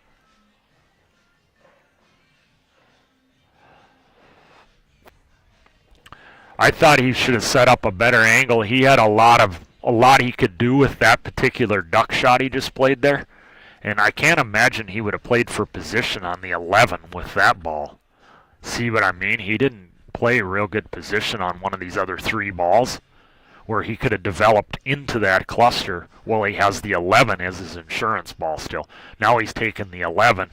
And he got to be careful here. You could get stuck real easy on these balls here if you don't hit this good. Just like that. What did I call? That's why it all started on the first shot. He took a shot that he could do a lot with positionally and kind of squandered it. And he didn't he had to shoot his insurance ball on his second shot, which that is a severe improper way to play the game of 8-ball. What he just did there, and I can't believe he just did that because he's so experienced. That's wow. And now he's in big trouble now. Because the 5 goes in the lower right and the 3 goes in the lower left. And all the other ones are in space. And where do you defend yourself from here? You might be able to ticky the ball, or just tickle this ball right here and try to leave him on the end rail. That's about all he's got. That's about all he's got. Tickle this ball and just put him on the rail. Try to get him right up on the rail. Right in the center. Well, that's not bad. He's not giving up any. I don't think the 3 goes in the side. It's not bad. I think he's got him contained. Where he doesn't have anything high percentage offensively speaking. So, and the defense here isn't easy either.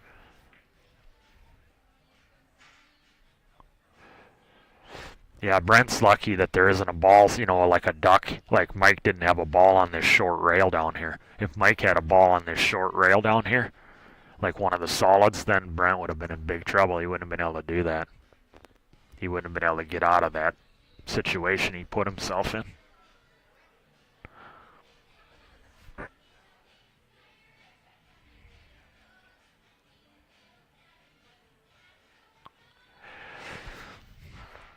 He might have I like going through full on the 6 and kind of banking it back down and then floating the cue ball, trying to get it right on top of the 2. You see that? But you don't hit it thin. You hit it thick and roll through it like you're playing 3-cushion billiards. These safeties come up all the time when you're playing 9-ball. You catch it rather full, and then the 30-degree line. See, he's going to try to take it thin over there, which I don't like that as much. He got away with it. The reason why I don't like that as much, he contained him, but by hitting it thin now, you see where the 6-ball went? It's now in no man's land over there. If you'd have played that 3-cushion shot where you go through the ball thick, he would have been able to bank the 6 back down table, leaving it out in space, and still accomplishing what he just did right there. So he ended up making a trouble ball for himself, even though Brent's probably going to not get out here. But the future, he didn't play the chess game there. He didn't maximize the pieces in chess there like he could have there.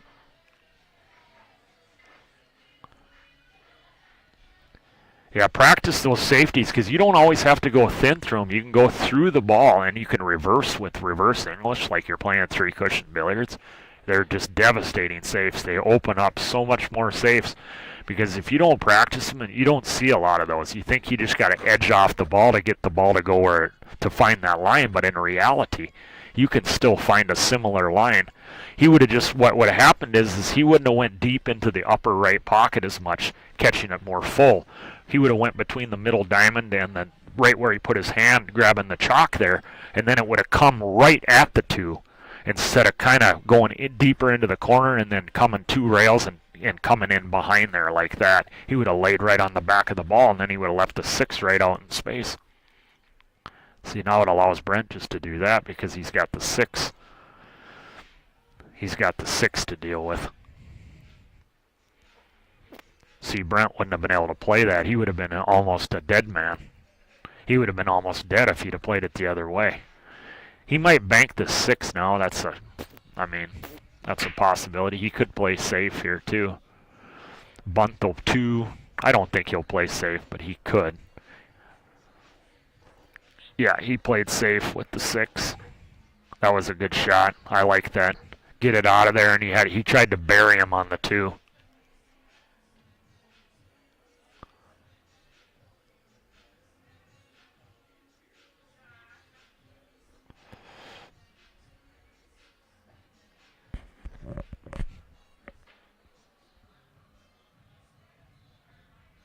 Okay, I gotta go here. I'm on table 5, so enjoy the stream, everyone. We'll be back when I get a chance.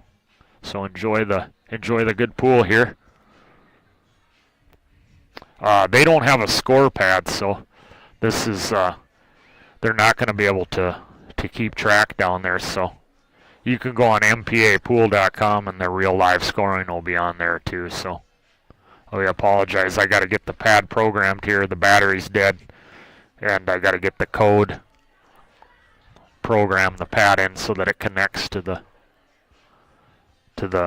stream. So enjoy, everyone.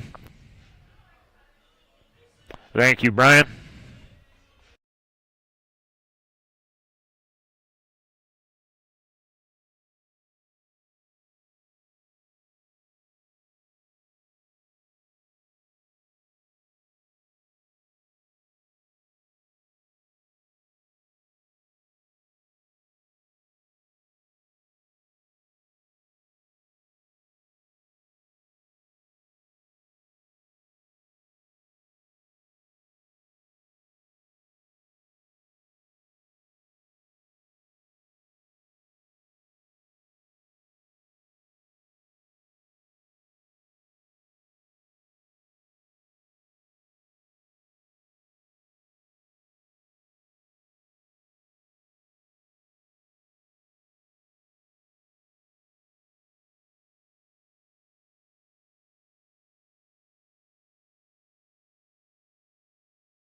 Well, I'm back, pool fans. Ryan Johnson back here in the booth with you.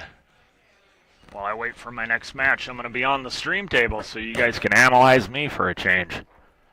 Maybe someone will come up and commentate. So once one of these tables open up, I'm going to be playing Johnny Baptiste, the champion of the 9-ball on the stream. So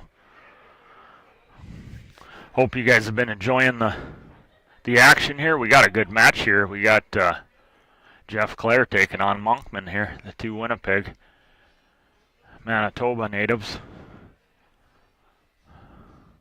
Race to 5, alternating breaks, so they're about halfway through the match. Just put it down. He's going to have to make a long pot here.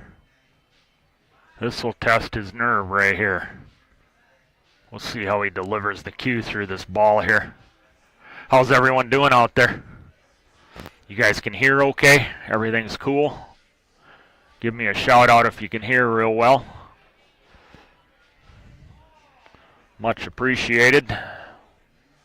This is a big shot. Let's see how he keeps his head, if he keeps his head still here.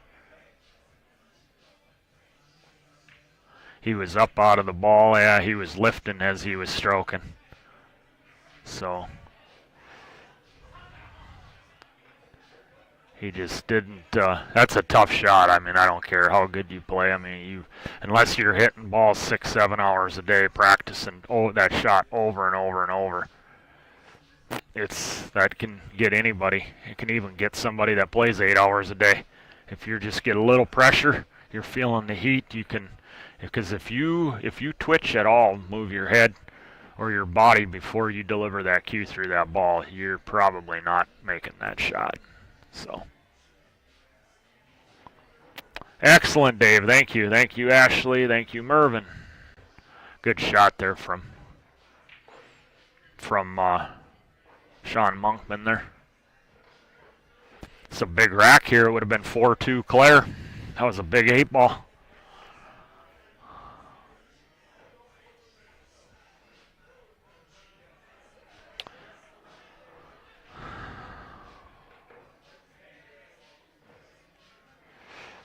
Everything's in space here, real nice here, so. We'll see how he's delivering the cue through the ball here, even on these easy shots. This will be a good test to see, because I haven't been watching the whole match here. I just stepped in, of course, so I don't know how this match has been playing out, if they're playing flawless pretty much, or if there's been some exchanges. But this definitely gets him loose if he's been tight at all. Getting these little chip shots here, he can really get timed in right, get the tempo set on his stroke.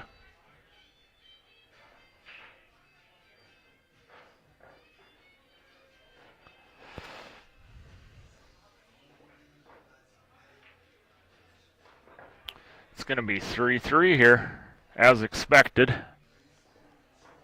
This bar box 8-ball is a lot tougher than it looks.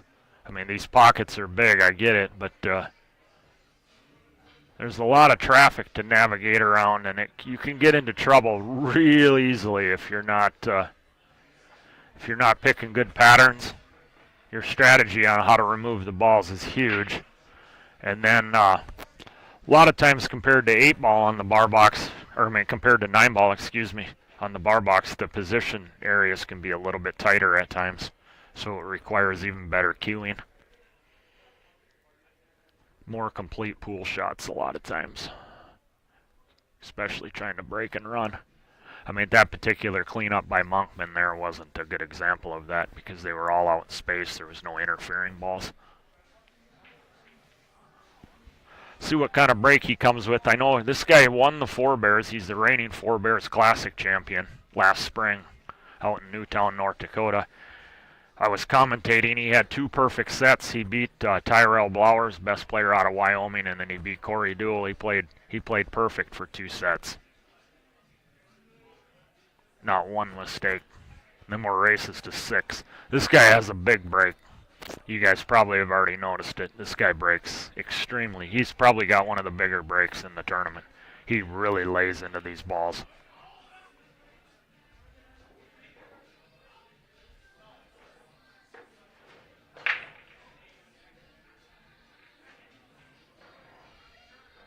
Good results. 8-ball.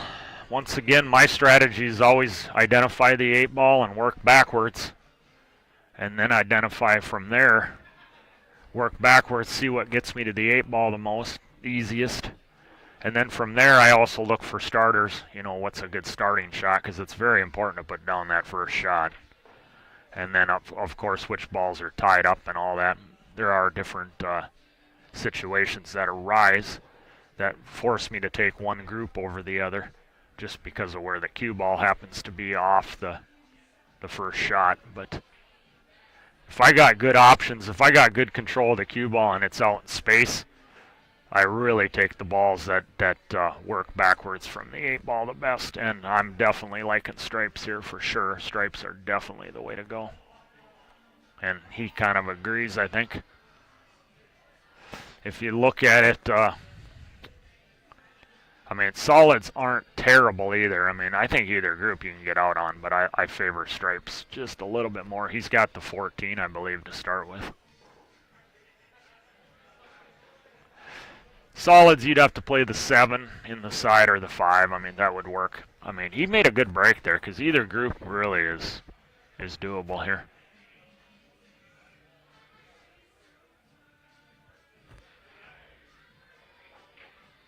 He banked the ball. What a boy! That's unconventional for 8-ball to start with a bank shot on the opening shot. I've done that before in the past too, and he had a good lane bank there. I mean, that's kind of a bank you want if your life is on the line. That straight back right along the rail like that to the corner, because the pocket's so big with you can just rub the rail going in. There wasn't a lot of angle on it, so. Yeah, it lays nice here now. The 15 connects to the 10. He's probably going to want to get on the 15 right now off this 13. Then he'll clean the 15 up and then the 10 and then work back to the 9 and the other ball down here, I think. Yeah, that's exactly what he's going to do. See that? Because he doesn't want to save those 2 balls to the end because of where the 6 ball is at and where the 4 and the 7 are at. It could cause problems, so. He's picked out a good key ball here. So his key ball is going to end up being that stripe right below the 8. And he'll probably set up an angle to where he plays the same pocket with the 8-ball after he pockets that stripe right below the 8. Because now he can come right into the line. He's got 3.5, 4 feet. He can come right onto the line of the 9. He's coming right onto the position line. And then he'll be able to set the angle he wants for that last pocket shot on the 8. So classic line position there, and then this is classic angle position right here. The angle that he gets for the last stripe to be able to play the 8 in the same hole. So he played this pattern real nice. Pretty standard pattern. Pays to have a good break, and this is what he was doing at Forebears. That's why he won it. He has a very, very, very big weapon with that break. When you can get distribution of balls where both groupings are pretty favorable, that's a good break. So Jeff gets maximum punishment for missing that 8-ball. He lost that rack, and then Sean broke and ran on his turn. So maximum punishment, 4-3.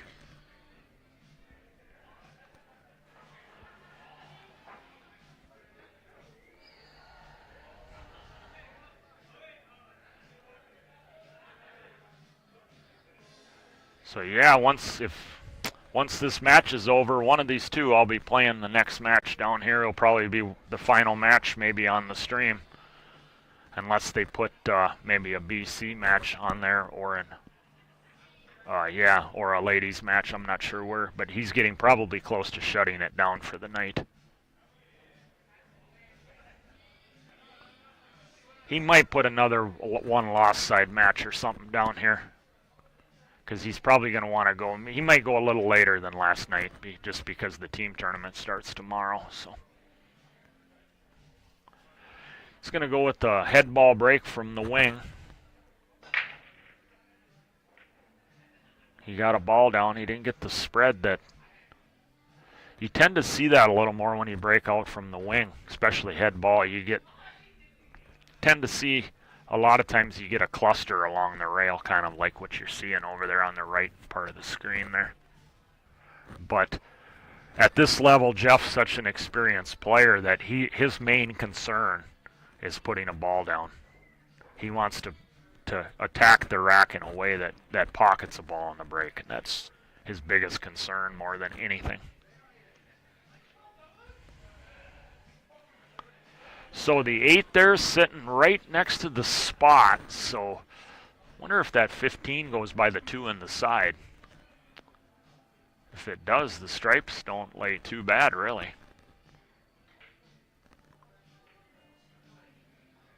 He's looking at it right now. He went over there and looked. He's looking whether that 15 goes in, because if it does, if he can get on it one and leave the 9 as his insurance ball, like he probably takes the 12 here. If he can get onto the 15 off this 12, then he can play the 15 in that side by the 2 if it goes, and he'll have an insurance position with the 11 and the 9.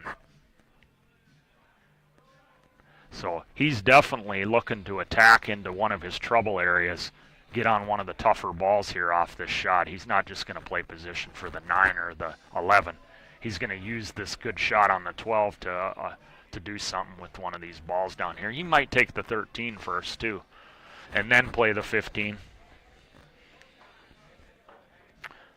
I believe the 8 might even go by the into the lower right also, especially if the 13 is gone.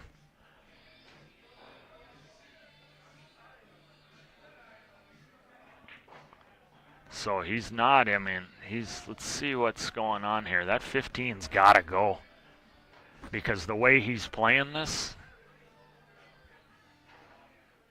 okay, maybe it doesn't go and he's breaking it out with the 9 as his insurance. So so that tells me then that the ball does not go with the 15, because he would have played a different pattern. He would have played it where he wouldn't have had to run into anything. He would have picked that 15 out of there, then used the 9, then the 11 to get straight in or something on. He would have took the 13 out of there, and then he could have gotten on the 10 along the rail without running into anything at all. So this tells me the 15 is not doesn't go. So, but I don't know if he got far enough over. If he's too thin here on the 10, because I think part of the wide part of the pocket might be cut off by the 4. You know, the overcut part of the pocket, the thin part of it. So yeah, he's switching pattern now. So if that 15 doesn't go, he's got to play this. He's got to play really sporty now, because he's ran out of insurance.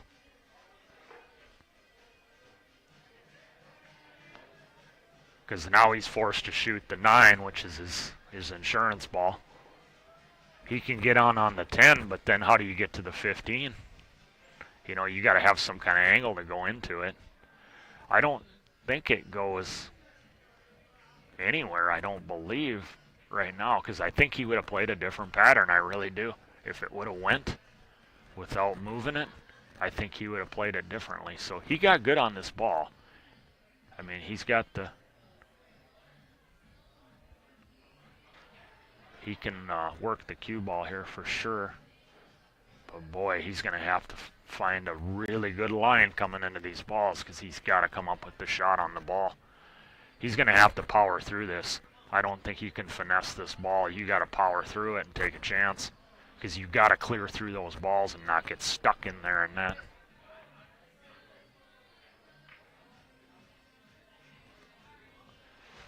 Yeah, it's just...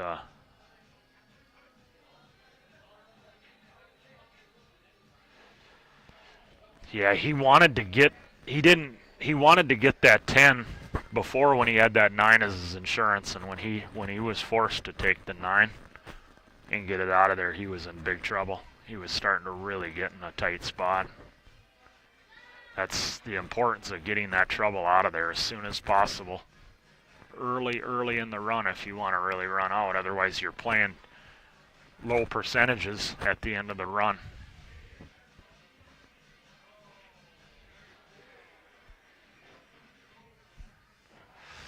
Sean's got a chance to close this out. These guys had an epic hill battle for third place to get into the championship earlier today. Or fourth place, excuse me, to get back to third. Monkman ended up beating him 7-6. He was down 6-5 and won the last two games. Jeff made a couple unforced errors in both racks, and Sean was able to steal the set. Yeah, this is ominous if you're in Jeff Clare's chair right now.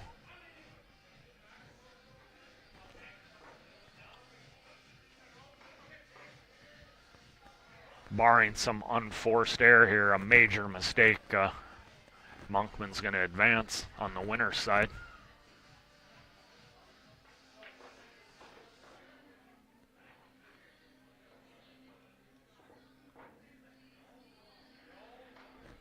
Sean's been on a good run. He finished runner-up in the 9-ball. He won 4 bears last spring.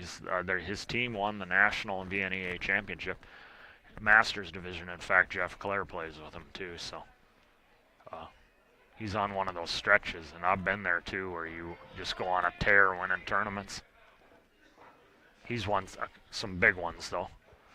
I mean, I've never won 4 bears, but I've won state and won some bigger tournaments. I won Hankinson one year, the casino tournament down there, and when you're just going good, you're just going good, and then it seems like guys lay down for you at the right time too. You know, they just don't punish you when they had an opportunity, and that's part of it too, and Sean's playing good too on top of it, so it's a deadly combination. And then you see his break shot. He's got a really good break, so.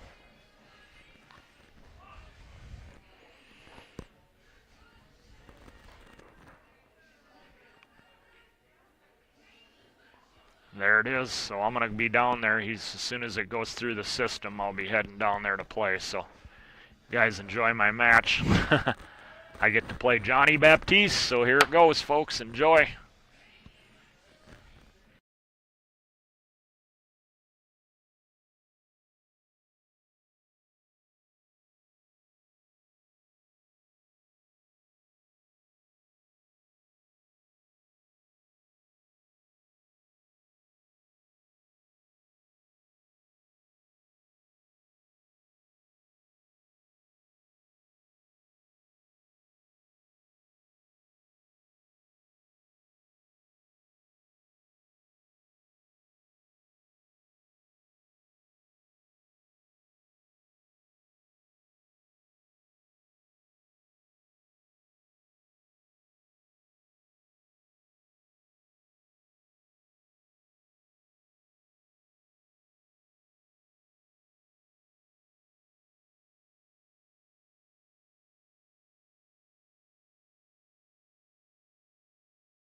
Well, Ryan Johnson back in the booth.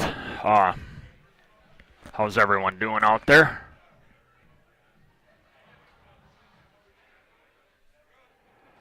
Got a match going on now between Brent Hansen and Clarence Davis.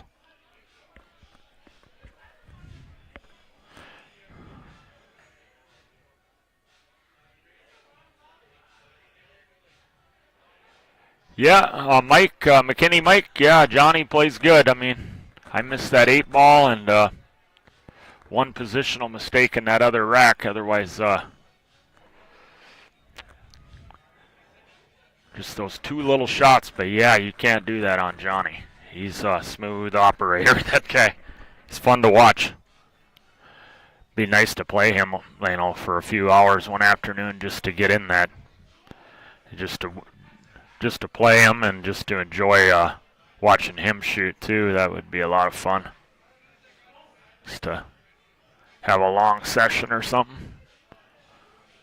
He's definitely a good player for sure.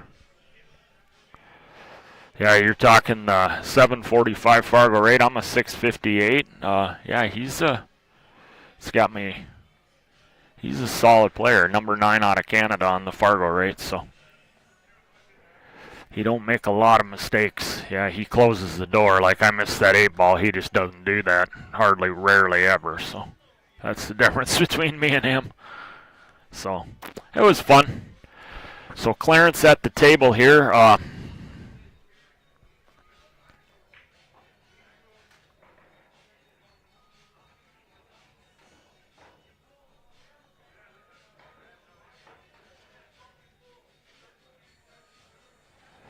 Is the sound all good out there?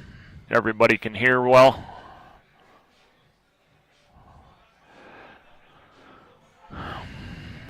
He went into him. Oh, he got a bad leave. Bad rip there on the off the ball. I had that bad scratch off that 3 in that final game. I just expected to catch it a little bit thick there. I didn't quite execute the shot well enough. It wasn't a bad roll. I don't count that as a bad roll. It was just I didn't execute the shot right, and that's, if you don't execute it right, that's what happens. You're leaving it to chance, and when it's, if I go into it more thick, I cue the ball better, it wouldn't have had any chance to do that. So that one was on me. So kind of like Clarence going into them balls. I mean, he had to go into them and develop them. That was a little creepy, but still, I mean, you didn't have to hit it quite that hard. So, I mean, it's not totally a bad roll. I mean, he could have used a little lighter speed. So it's part of the game.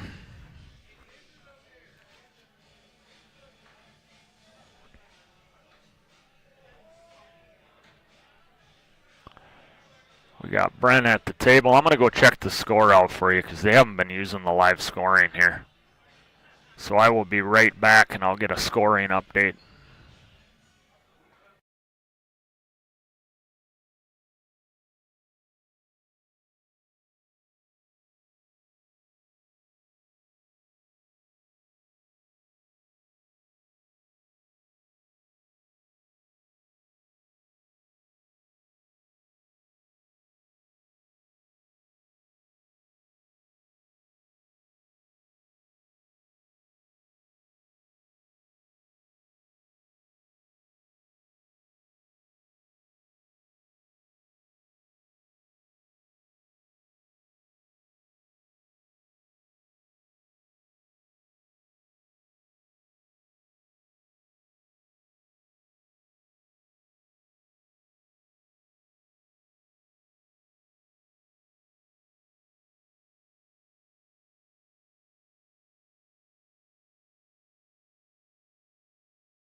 Well, I'm back, folks. I decided to wait. I really don't want to go up to the table and just be investigating what the score is on their phone.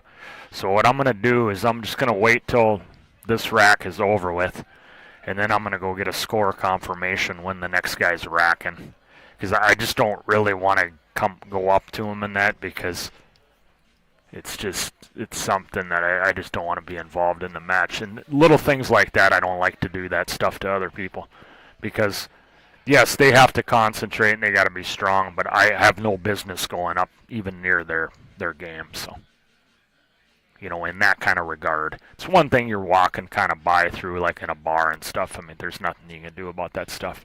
But I don't want to just blatantly go up to the thing right in the middle of Brent trying to run out here and ask Clarence while he's shooting what the score is. So I'm just going to respect him and wait until the rack is finished. And at least then when they're racking the balls, I can go get a quick confirmation on that score. That's just the way I am, because otherwise I'm influencing the outcome of the game, and that's not right.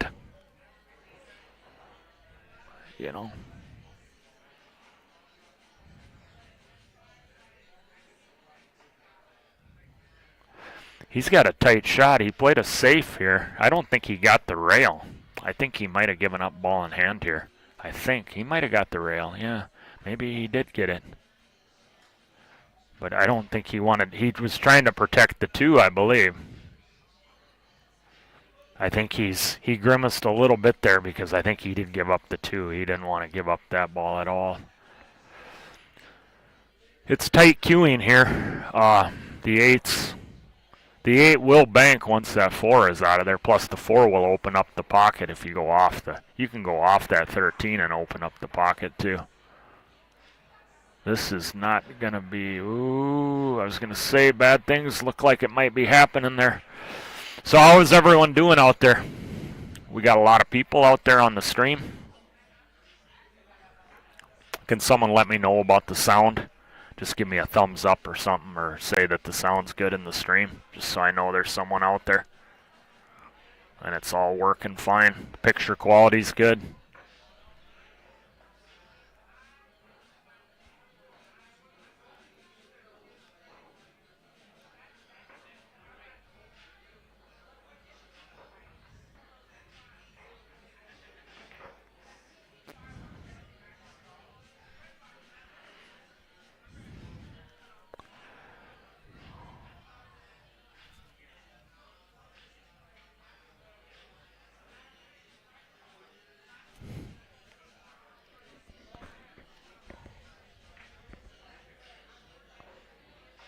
Anybody? Anybody here? Give me a sound check, please. I don't know if it's possible that they shut. Okay, it is all good. Thank you, Mervin.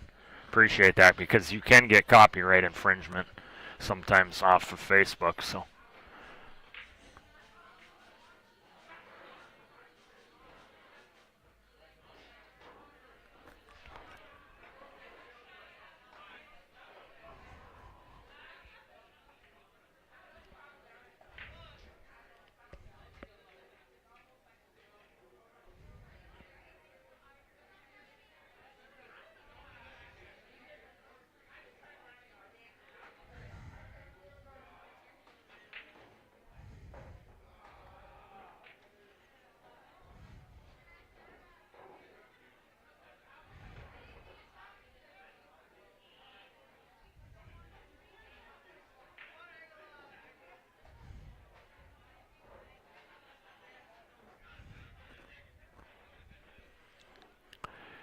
He's got problems here in the slower right.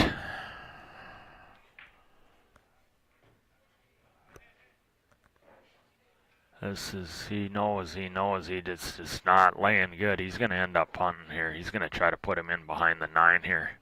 He's going to play the 15, try to put him in behind the 9, and let him deal with it. Well, he's just going to play safe there. He played it. He was laying good to do that. I wasn't sure how his exact angle on that, but that was the proper shot there. That was a routine safe from there. The problem with it is he probably wasn't going to get ball in hand unless it goes in there. So it really didn't do anything for him. That's kind of one of those phony safeties, really, because he didn't better his position at all, like if he was playing one pocket. And he just kind of kept him from running out, and as long as he just hit that ball like he did and didn't scratch, Brent's in the same position. The balls are laying. I mean, he. I don't think he can swing it around here with that 15 in the way. Swing it around 2 rails. Yeah, he's the 15's right there. So now he's in big. He just removed the duck. I'm surprised he shot that ball. He's not using his head right now. There was no point to shooting that ball at that speed. There's just nothing that it would do for you. He got that 11 trapped. The only reason you'd shoot that ball is if you're going to eventually take the 13 and then try to break out the 11, which is not a good concept when you're playing 8-ball. I mean, he could have left those 4 balls, just put him down on the bottom rail somewhere and just tried to out-jockey him, but for a while, I mean, sometimes you do have to play non-aggressive safes, you know, where you don't, kind of like one pocket, you're just playing a passive safety in order to try to just keep yourself for another day without really benefiting your position. Kind of like the last one he played. He played what I call a phony safety, but it's really like more of like a passive safety. You're not accomplishing much with it. But the guy isn't going to get out, but you're just trying to survive until you see something better maybe. He tried to move his buddy ball down there. I like that. He didn't really want to leave him the 7 here. He gives him an outside chance to get aggressive here if he wants. He can cut this, and with some speed control, he should fall down to the bottom rail for this solid on the bottom rail here, and then he can open up that pocket. You know, he's just going to play safe too. Oh, he banked it. I'm shocked that he would even attempt that shot. He couldn't have been trying to make that. There's just no way. I have no idea what purpose would have been to shoot that ball in like that. You just shot a ball in and did nothing to get out. He's laughing like you didn't want to make it, but then if you didn't want to make it, you got to make sure you hit that short rail. And then it goes into the 13, and then you clog up the pocket maybe a little bit. Yeah, now he made a big mistake there. He had the advantage on Brent. And he kind of, because he had 4 balls. Now they have equal soldiers, so. And now Brent's got a severe upper hand because of where that 13 ball's at.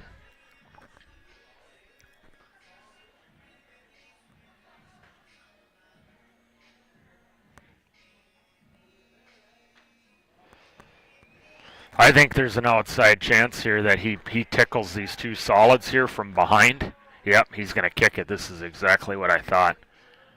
And he's just going to try to lay it on there, but, well, he's just going to bait him in. That's kind of what I was thinking. Go ahead and try to break that ball out with that 13. I mean, he's going to put all of his eggs in his one basket if he tries to attempt to get out. I mean, if he shoots the 15 in right now. Or is that the 12? Whatever ball that stripe is there, and then he's got to get on the 13 to try to play an angle to break. I mean, otherwise there's no purpose to potting this ball right here.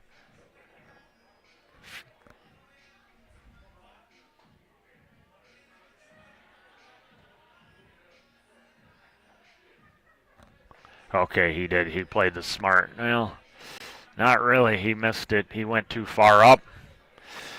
Thing is he's got the 8 blocks, so Clarence is going to take a little bit of a flyer here at this ball. He's going to have to clip that 11. It's going to be a little bit hot, a little bit thin, so he's going to need, he might even pocket both of them in one shot. He's got to be careful here. That 11 could knock that 6 in right afterwards, and then he has nothing on the 8 but a cross bank.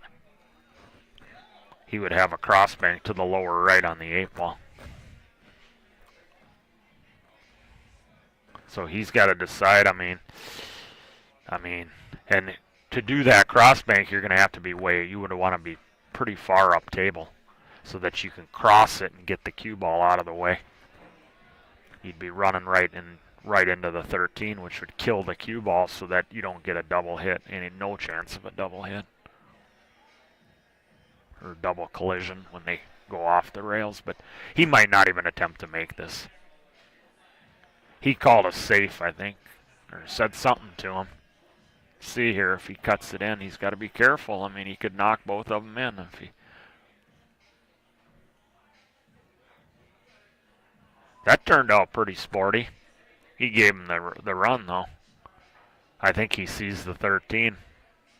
If he can see the 13, then he's clearly out. But otherwise, that's a pretty decent shot. Yep, I like this shot. Brent's thinking here. It's 15 rail, the ticky rail first, and then off the backside of the duck, and then play it with.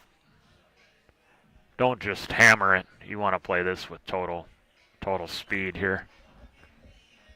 Total speed control here. So, yeah, he doesn't have a lot of other choices. He could attempt to carom the 15 into the 2, or off the 15, the cue ball off the 15, and just try to put his 2 in and leave him kind of right on the 6 with nothing to really shoot.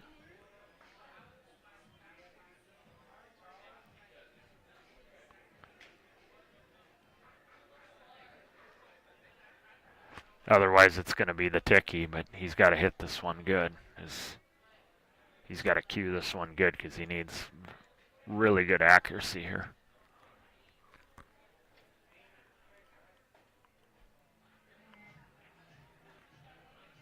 Oh, he was able to do it without touching the ball. Wow, it had that much room. Nice shot. Good speed. Yeah, you couldn't have hit that ball better. Very good shot. Once again, if you're just joining us, thanks for joining the stream and hanging out with me tonight. Ryan Johnson in the booth.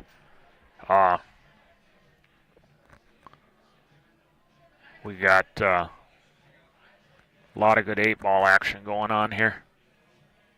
I'm going to go, they're not using their live scoring, so if you've just joined us, it's not 0-0. I'm going to go, as I stated before, I don't want to interfere and go up to the table while one of them's shooting and ask about the score and stop them and all that. It's just not real respectful to do that to them, so I'll wait until they rack the balls, and then I'll go down there and get a score.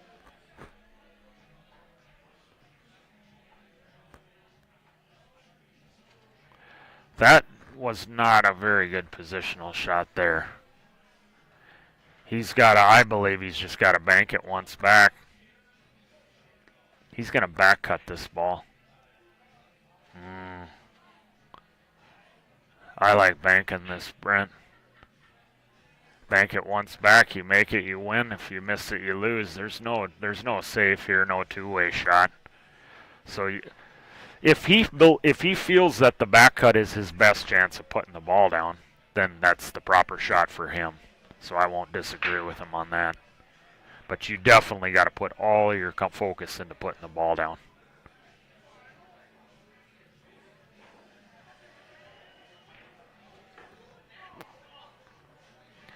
That little bit of cling, that little bit of cut-induced throw, you got to overcut that just a little bit.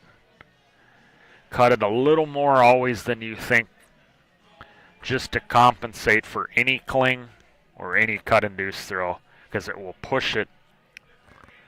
It pushes it forward just that little bit, and that's enough to just catch that short.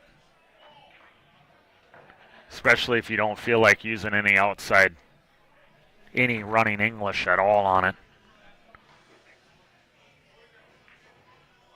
What's this cue ball doing? What's the cue ball doing here? What's the cue ball doing? That is careless. I mean, he can count himself fortunate there. That ball had 6 holes. He had 6 pockets for that ball. I mean, if he would have got froze on that thing, man, that would have been careless. I mean, he's making this. I mean, Brent's not getting a judge, so it must be all good. He missed. No, he got it. Wow. Okay, I'm going to go check the score out for us here now.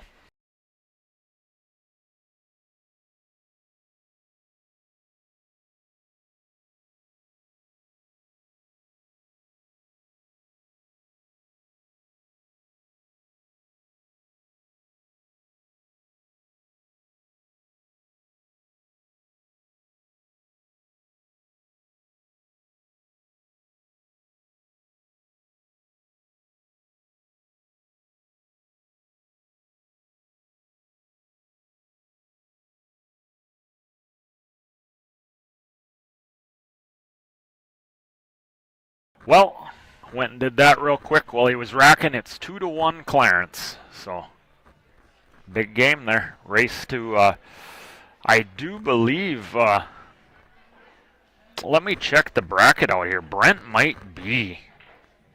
Let's see here where Brent is at. I think these guys are both masters. I think Brent did climb above 625. That would be nuts if he's not above 625. Let me check here. Okay, they're both going to 4. So they're both double A's. Wow. These guys are strong double A's for this particular field, they are. Oh. That's on Clarence there. He drew it right back into the corner. It's BCA rules, so it's ball in hand anywhere on the table. That's a big penalty. Gotta control that cue ball. I did that on the first break versus Johnny. I popped it right, or went right in the side. It was just I made a bad hit on it, and it's not a bad roll. I didn't hit it good enough.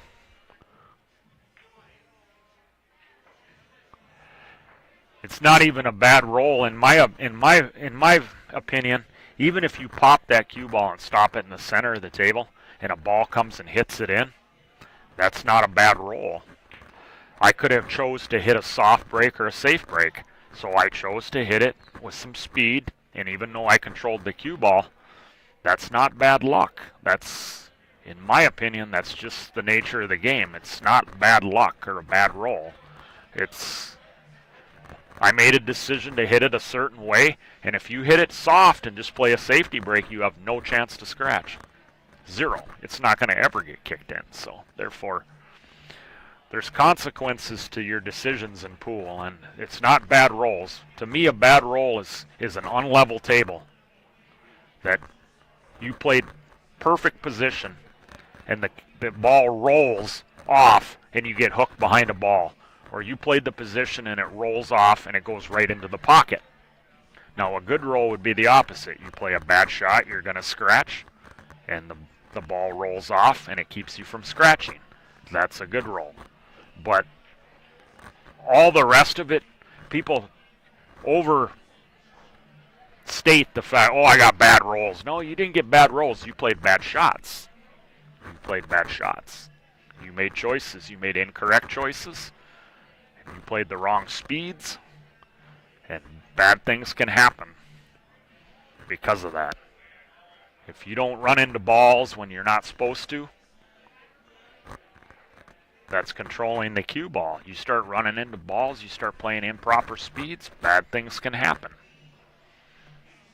It's not a bad roll, so you got to look at it that way, in my opinion. Otherwise, the game would drive you nuts otherwise. You'll think that every single game you're getting a bad roll every time you lose. Otherwise, you don't take no responsibility for poor shooting. And I see that commonly all the time in the pool world. People overstate, oh, I got all the bad rolls, my opponent got all the good rolls. No. You played bad shots, plain and simple. And the more you take responsibility for it, the better your game's going to get. Trust me. You can't make excuses for your losses. Now, if the table's crooked, and it's blatantly crooked, if you come up to me and said you got a bad roll, I'll be like, you got a bad roll. If I seen it and I seen it curve off 3 inches, that's not legitimately pool then. That's a completely different game in my opinion. When a table rolls 3 inches off, and the game is too complicated to have to sit there and to try to account for the table going to roll off 3 inches. It's just, that's the way you know what I mean. You just can't account for that. This is not golf where you're putting on a green and you got to play the break.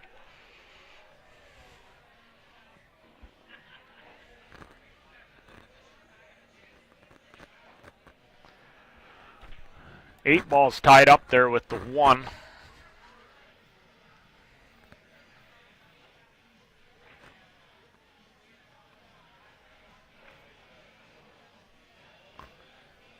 Little bit. It does go by into the side right there, in the right-hand side. So He's getting himself, see, this is the problem that I'm talking about right here. When you get balls in the middle of the table, like the 4, the 8, the 1, the 6, it makes the runouts so much more difficult.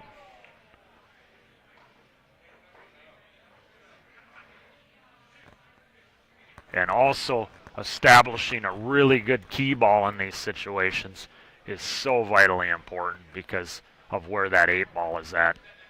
I believe, from my vantage point, that as that 8 ball sits right now and it does not get moved, it doesn't get moved anywhere, it goes in the right-hand side pocket. You can also bank it 1 rail in the upper left, and you can bank it 1 rail in the lower right. That's the options on the 8 as it sits right now if you do not move it at all. So imagine your key ball to try to play for those shots.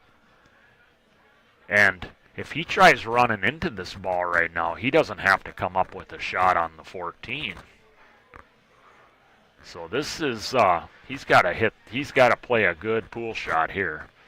All the aspects of a complete pool shot have to come into play right here. Timing, stroke speed, hitting the cue ball properly, and which leads to hitting the pocket correctly. Otherwise, you're just not going to get out on this run. He hit it pretty good.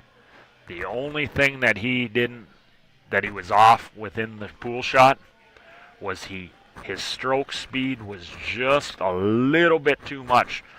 He hit the pocket correctly, and he appeared to cue it where he wanted to hit it.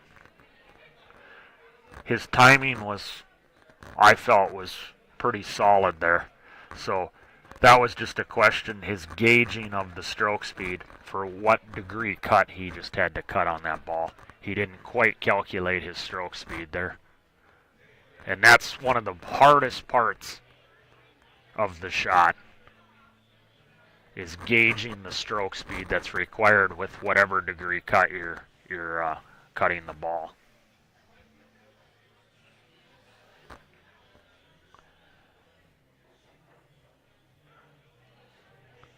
Because one thing that you can sit and calculate well, I got this degree cut, I'm going to use this speed of stroke. But the problem is when the temperature changes in the room and the moisture changes in the room, the rails change. So you have to, it could change 5 minutes at a time, especially in a bar or a crowded room. They can turn the heat on, they can turn an air conditioner on, and all of a sudden, if you ain't taken into account that all of a sudden out of nowhere, the rail is going to react slightly different. It can be more springier, it could be more dead, and you could feel like you hit the stroke speed properly, but the climate, the characteristics of climate within the room, whether it's body heat, anything, can just change the pool table literally 5 minutes at a time. I mean, it could be different 5 minutes from now, 10 minutes from now. I mean, it's wild. That is how tough this game comes down to when you're trying to run surgical outs like he was trying to run there. That was a surgical out, what I consider a surgical out. You had to play good shots there. You couldn't just willy-nilly be all over the place. You just weren't going to come up with the run out. That's what makes bar box 8 ball a lot tougher than people think. You know, you got these pockets. People say, oh, they're buckets. They're buckets, huge pockets. Well, yeah, but you got a lot of interfering balls to move around. So the game is way tougher than people think. Now imagine playing English 8 ball where the pockets are like snooker pockets on top of playing with all the clutter and the climate variances and all that. I mean, that makes this look like a toy right here. You put snooker pockets on this on top of having to deal with all the everything else. That's just amazing watching the world-class players play that game. The side pockets are a little bigger, though, on those tables. So Clarence has got a nice slow out here. He's going to take a 3-1 lead. Yeah, not a lot to do here with this here. Brent cleared all the traffic out of the way for him.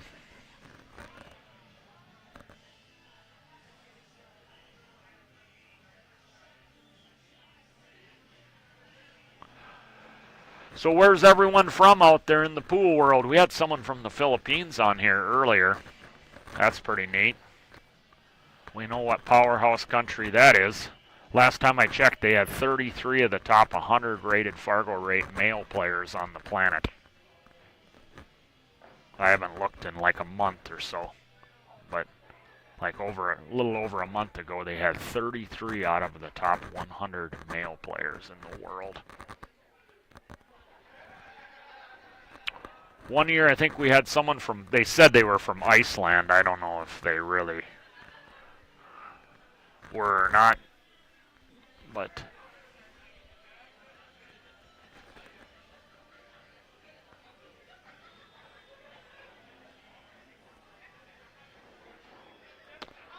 (3-1) Brent.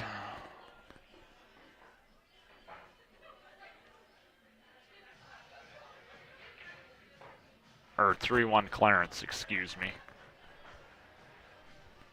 If you guys want a split screen here, I can do that also. Anybody up for a split screen? We got John Brown taking on Neil Burr. That's both these tables are B-side matches, so they're big matches. So if anybody's up for a split screen, I can do that too.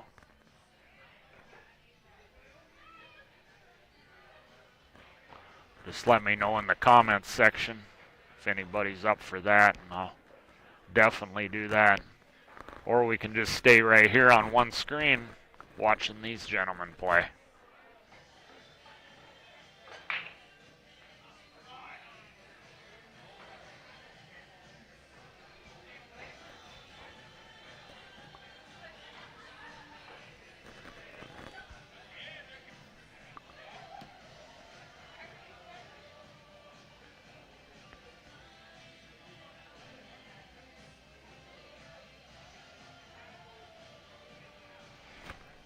I'm waiting for a match I'll be playing tonight yet.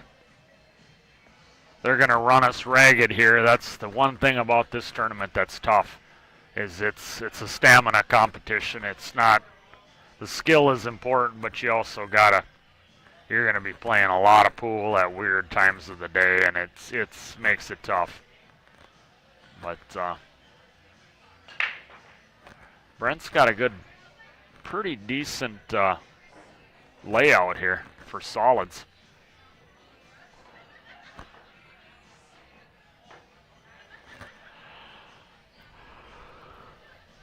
He has to get out here if he wants to have much of a shot in this match with an alternating break format.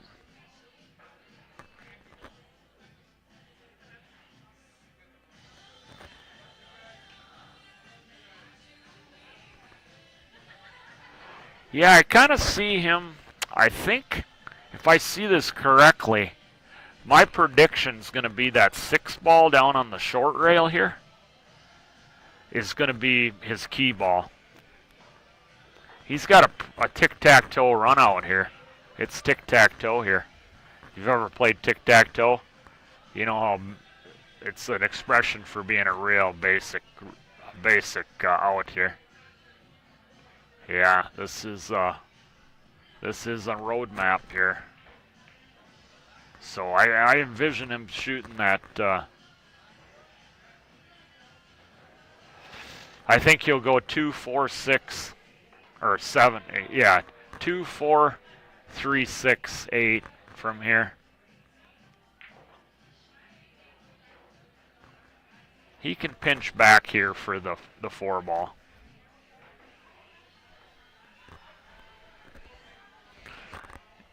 He can pinch. He wants to be pretty full on the 4. Then he wants to be real full on the 3. And then pretty much stop right there. Play a 1 pocket shot on the 6. And then it should be 3-2. There's not a lot in this. You got to focus, though. This will work. He's got the 4 still. I don't shoot. I don't know. I don't take the 3, go to the 6, and then back up for the 4 here. That's moving around too much. Just cinch the shots here. You can cinch all these balls and just get out, and I think that's what he's going to do. He'll just pinch this just a little bit, and just don't be elevated over the 11. He might move it just a little bit. Yep, there you go. Perfect. He can go to the rail and maintain that angle on the 6 ball. And he should be at 2 here shortly. Just what he needed, something real nice and simple to just get himself loosened up.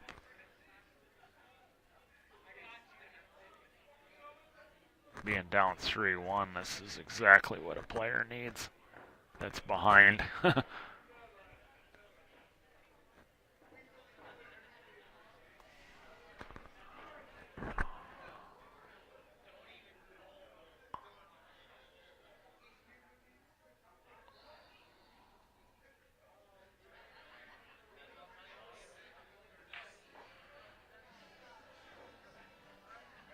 Don't get over the ball.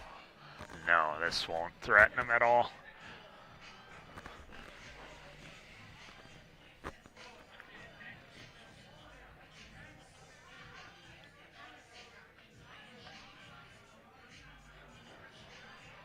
It's 3-2 it is.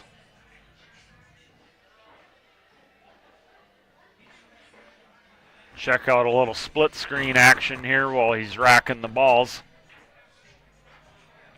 Got Neil Burr from Bismarck taking on John Brown from Pelican Rapids, Minnesota. Neil Burr is probably one of the most traveled pool players in this tournament. He used to play league down in South Dakota. I think he would go down there, and then he would play league in Bismarck, and I don't know if he played league in Montana for a while too, but I mean, he would go to tournaments all over the place. He's a deceptively good player. He plays a lot of pool, so I think he's got a table at home. He's near 600 Fargo rates, so it's he can beat anybody in this tournament. I mean, he plays good. Big break there from Clarence. 8 balls sitting good over there. We'll go back to table 1 here. We'll check back in with that match here in between the racking and that.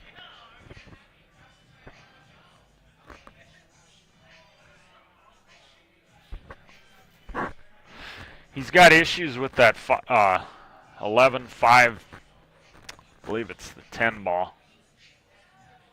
Looks like it's pretty close to being set here on the combination right off the start. But he's also got to deal with that 13. So, but if he takes solids, he's got to deal with the 5. I kind of like taking solids here, to be honest with you. I just really do with where that 13 ball's at. Because you look at it, you got a couple of insurance balls. If he can get on that 3 off this 4 right now, and if that 3 goes by that other solid here in the lower right, he can try to develop that ball there while he has the 1 and the 2 as insurance, if he chooses to play solids. Now, he could also take stripes, but then you got the 13 to deal with, so he might take the 3. If the 3 goes right now, he could go into the ball right now and then have an extra insurance ball with the 4. That's what he's going to do. So he has got the 2, the 1, the 4 for insurance. So a lot of good things can happen here. A lot of good things can happen, and a lot of good things did happen there. So that's a smart shot. Deal with it right away while you got maximum insurance. You just got it. That extra insurance ball gives you that much greater odds of getting a shot. So rather than like what I suggested, shooting the 4 and pinching back for the 3, he would have removed one extra insurance ball, which that could make a huge difference. If you actually do the math on that, sit down and take time to do the math or think about it real quick in your head, it changes the odds quite a bit. So, oh, that's just disaster. That's just, I can't believe what I just seen him do there. What was he doing? What was he doing? He had the one all day long. I mean, there's no reason to do what he just did right there. I don't know. He hit that one bad. The speed was wrong. The line was wrong. There was...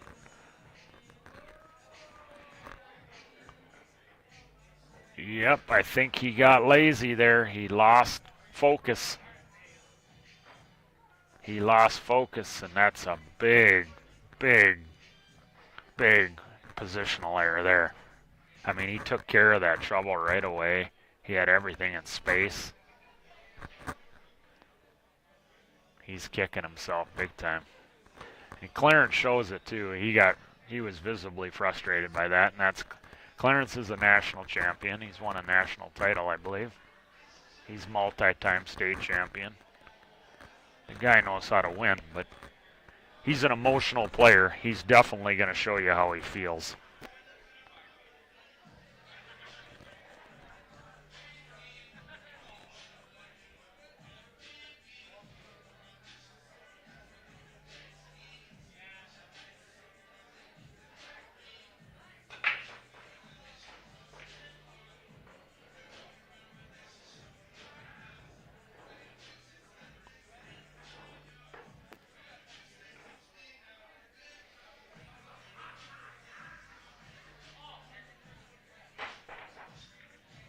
And the double whammy. He took a scratch afterwards too, which just adds salt to the wound of his positional error.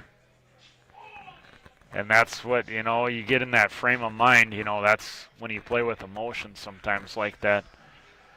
And you make a bad mistake, then you get a bad roll. Or, I shouldn't say a bad roll. There I go again.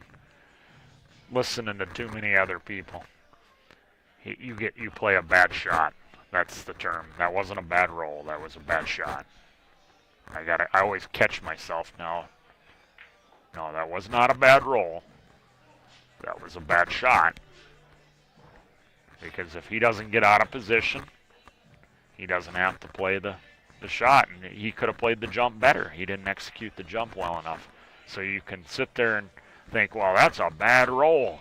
He scratched. No, that's not a bad roll. He played a bad shot.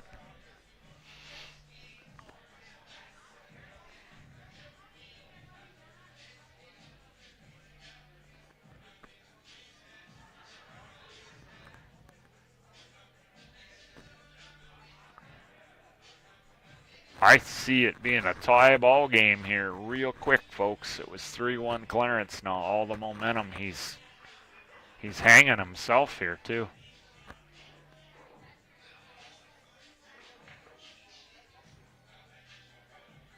On this game. Brent gave him one earlier, so he hung himself in that one other game, so this evens up the tally on them anyways.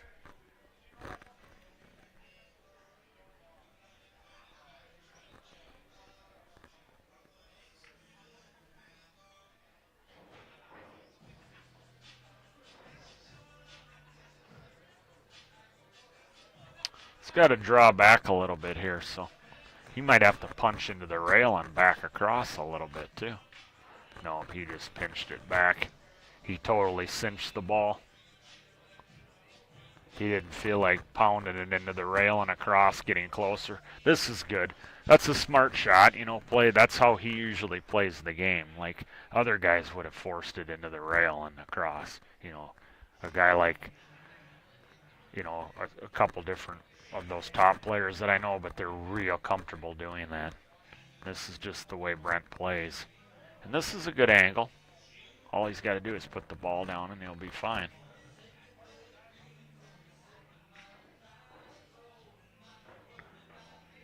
Well, his cueing's going to be hampered a little bit here, but He should be fine.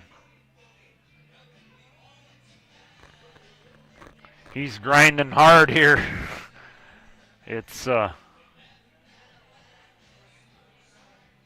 this doesn't feel like it's been an easy, as easy as a run out as the pattern looked.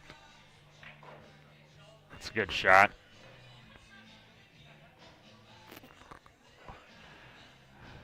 This is like watching an old warrior that you've seen in battle, like in one of those like old medieval movies, like back when they used to battle on those old battlefields where they used swords and all that, and they didn't have guns. And you had the young guys in the group, and then you had the old guy. And it's like Brent, because he's like 61 now, and it's just like you picture him doing this like 40 years ago. He was doing this 40 years ago, and now he's still doing it, and it's like he hasn't been killed yet in battle.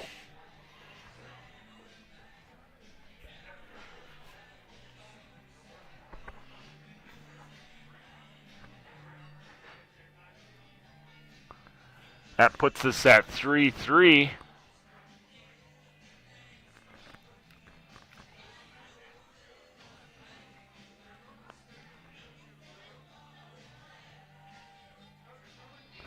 On the other table, well, Brent racks the balls for Game 7. Neil Burr has got a 2-1 lead over John Brown. I believe this is a 5-4 race. John Brown, I believe, is a 5. And then Neil, of course, is a 4. Strong 4. Yep, it's a 5-4 race. So John's got to beat him 4-1 from here. That's a big scratch from Neil there, though. Big unforced error. Well, they took a break here on table 1, so I'm just going to go straight to the table 2 screen for a while until Brent comes back and breaks the balls. So we'll watch this one full screen for a while. We got John Brown, 2015 BCA National Open champion. Around a 685, 687, somewhere in that Fargo rate. Neil Burr's probably 597. Right at about that 600 mark, so give or take a few points, a couple points there. But that one game could make a difference with that spot. Like I said, John's got to beat him 4-1 from here.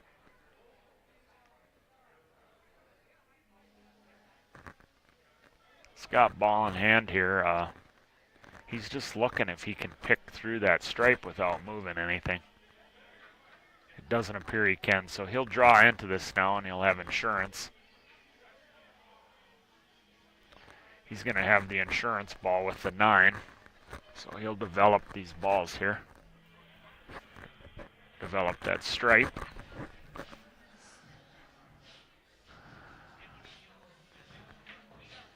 Oh my gosh. He didn't get through that ball good. That's timing. He's reaching. His timing wasn't good. He didn't strike the cue ball where he didn't time it right, and he didn't hit it low enough. He didn't get good action, good draw action on the ball. So his timing was bad, and his hit on the cue ball was bad. And that's what I'm talking about, a complete pool shot. Like in this particular situation, you can't get away with a bad pool shot because something like that can happen. Where playing a lot of 9-ball earlier, you've seen, even if they kind of didn't cue it right, you know, you just get the shots because the balls are so wide open. So Brent's back. We'll go to the split screen so we can watch how John gets himself out of this while Brent goes to break the balls. He's just grabbing his cue now. And then I'll go back to the single screen with Brent and Clarence. We got a high drama match over here with Clarence and Brent, 3-3. But we'll let you watch John try to figure his way out of this mess he put himself in. He's going to have to end up banking this ball. I don't think it goes the bank. He might have to singe this ball. He can play safe in behind that stripe right down there. Just edge off this ball. He can go up table. I think he's got safes both ways. So he's going to just have to accept that he's got to play safe.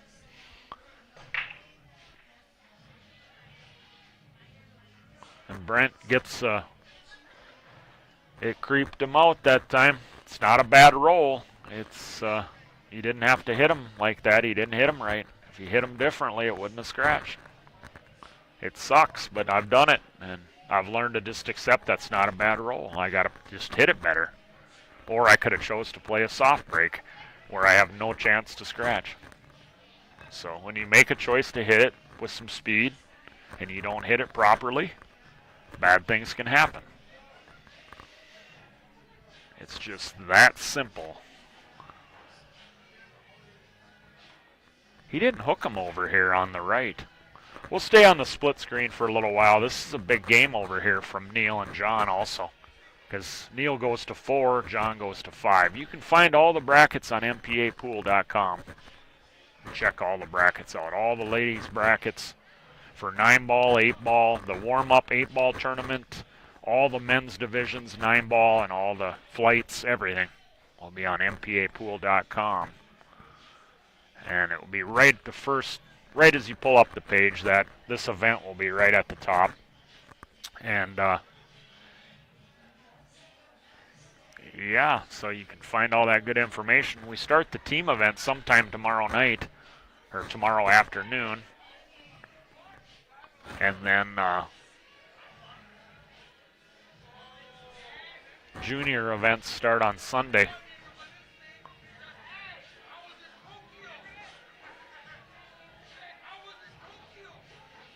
He didn't do too bad of a job there. I mean, he hit it, and he muddied up this ball down here on John. So he's got a little bit of thinking to do here. It's not just boom, boom, boom, boom, boom. So he's got to think about this long and hard here. And he's kind of wrong angled on this 9-ball too. He's close to it. Makes it hard to really get a good stroke on it because you don't want to double hit the ball. Plus he's wrong angled. And I like playing a safe here, edging off the 9 and trying to put him in right behind those 2 balls, go to the short rail and back into those 2 balls.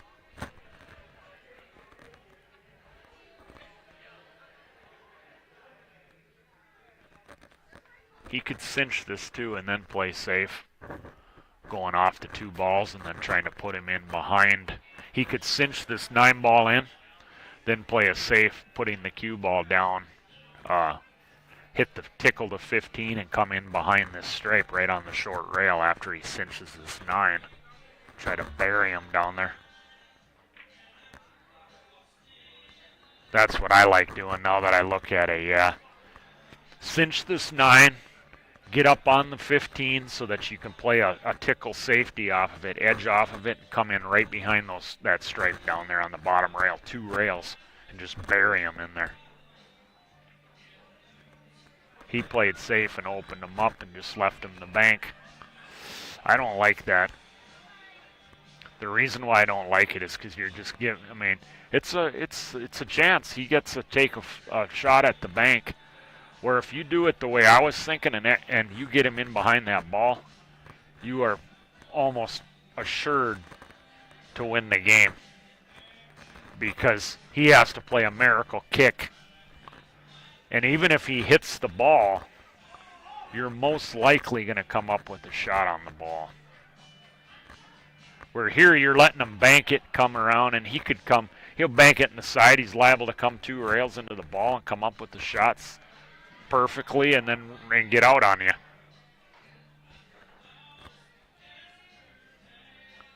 I mean, this guy is an aggressive player too. He likes to go for it, so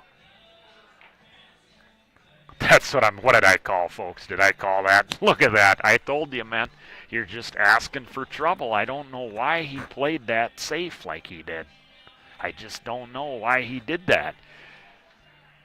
You don't let a guy have nothing in that situation, because you're just asking him to pull a shot off. He has a freedom to shoot the shot. Well, there was a mistake. He missed his line. He spun it too much. He didn't need that much side spin on it. John might get away with that. Boy, Neil, he goofed that position up. What? He didn't have his line right. he didn't need that much spin. He's so used to spinning that ball that you got to hit it more flat, high ball there. But with a good, confident stroke so you don't get and make sure you overcut it slightly to compensate for that cut-induced throw there. You don't want to spin that one there because, yeah, I mean, if you spin it too much, you go towards the 14 and the 9. The 15 comes into play. That one's there. You hit a straight high ball, and you, with a firm stroke, and you avoid that 15 all day long.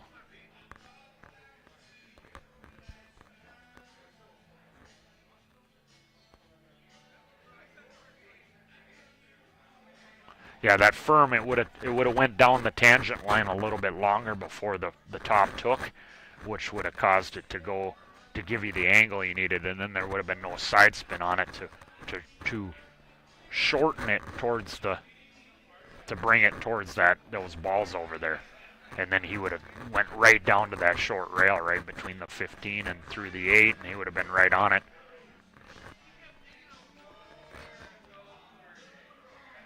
What's he doing here?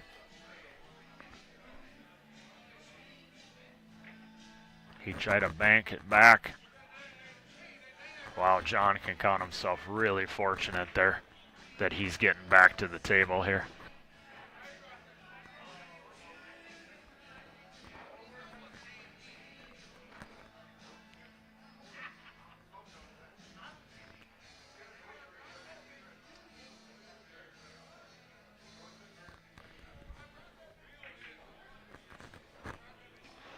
Wow, the momentum train keeps rolling for Mr. Hansen over here. Clarence had him 3-1, and that's the warrior in Brent. Like I said, he's like that warrior, like I said earlier, that just hasn't been killed in battle yet. And he's been battling for 40 years and survived. And he just keeps going. Won the 2005 Four Bears Classic. Me and him won the state doubles 3 years ago. Or 2 years ago, excuse me, 22. So it would have been last February. It would have been 2 years ago. So that was 4. He put him away, yep. 4-3, he got him. It was a race to 4, and Clarence was on the hill 3-1, and I've had that happen. I've lost numerous times that way. You have a guy on the hill, you have a big lead on him, and you just piss it away.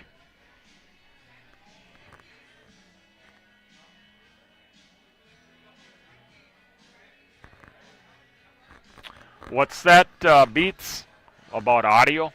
Is the audio off, or is the sound good, or is there something wrong with the sound quality?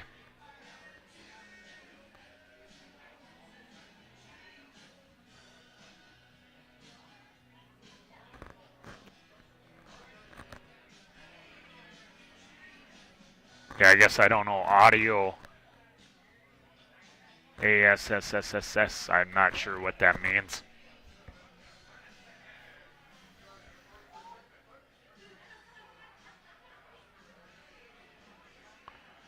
Yeah, he's going to end up having to play safe again here. He's just not getting the cue ball where he wants it right now. He went for it. He got short side here. Wow, did he hit it? He hit it almost perfect. I think he got the shot just barely. Wow, he hit that one pretty good. Yeah, see, he went for that one now, which I like the decision to actually go for that, because the principle's the same. What I just talked about, you don't want to, because he didn't have a lock-up safety there. So you're giving Neil a chance to pull off some shot, and you just don't want to do that. So I think he learned his lesson from before. So that's why he ended up swinging that cue ball, trying to play for that short position there. He didn't want to leave him anything. And it pays off. Good shot there, good out there from John. Yeah, he learned his lesson. Don't leave this guy any soft safeties. No soft safeties at all.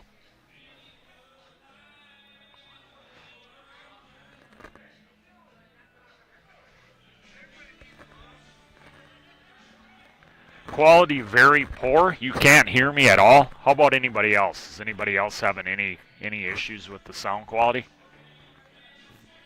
Let's get a sound quality check from everybody, if you would, please, because then we can determine whether it's him or whether it's me.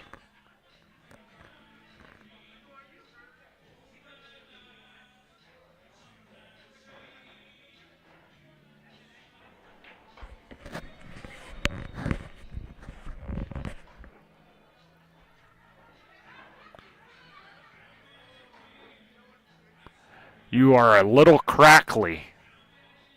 What's there, static or something in there? You're saying, Will?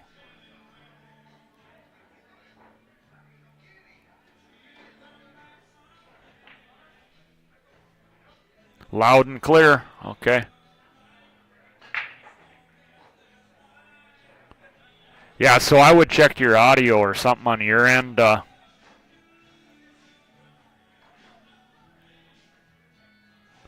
Okay. So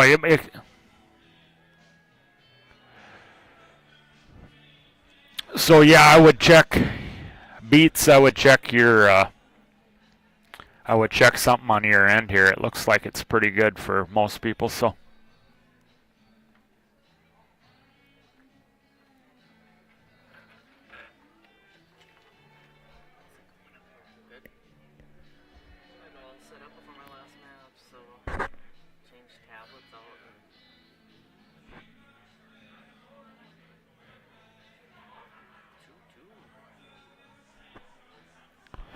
Yeah, we got a good match here, folks.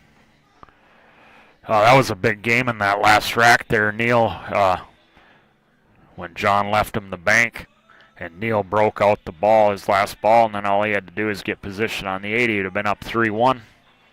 Instead, it's 2-2. Neil goes to 4. John's got to go to 5, so.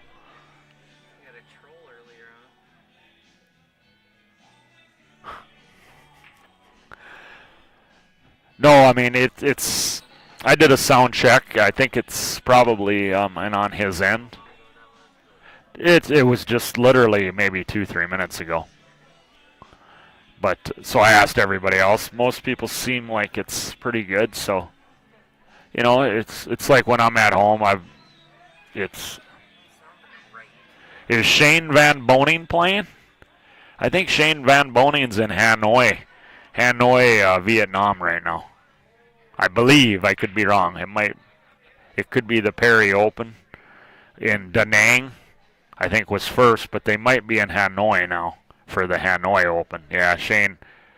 Yeah, he's over there. So.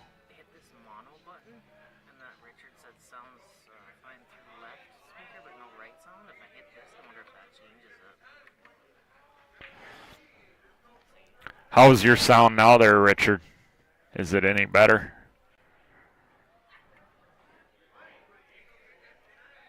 Yeah, Shane Van Boning, he's playing in Hanoi, I believe. Yeah. Yeah, he's over there with the big boys.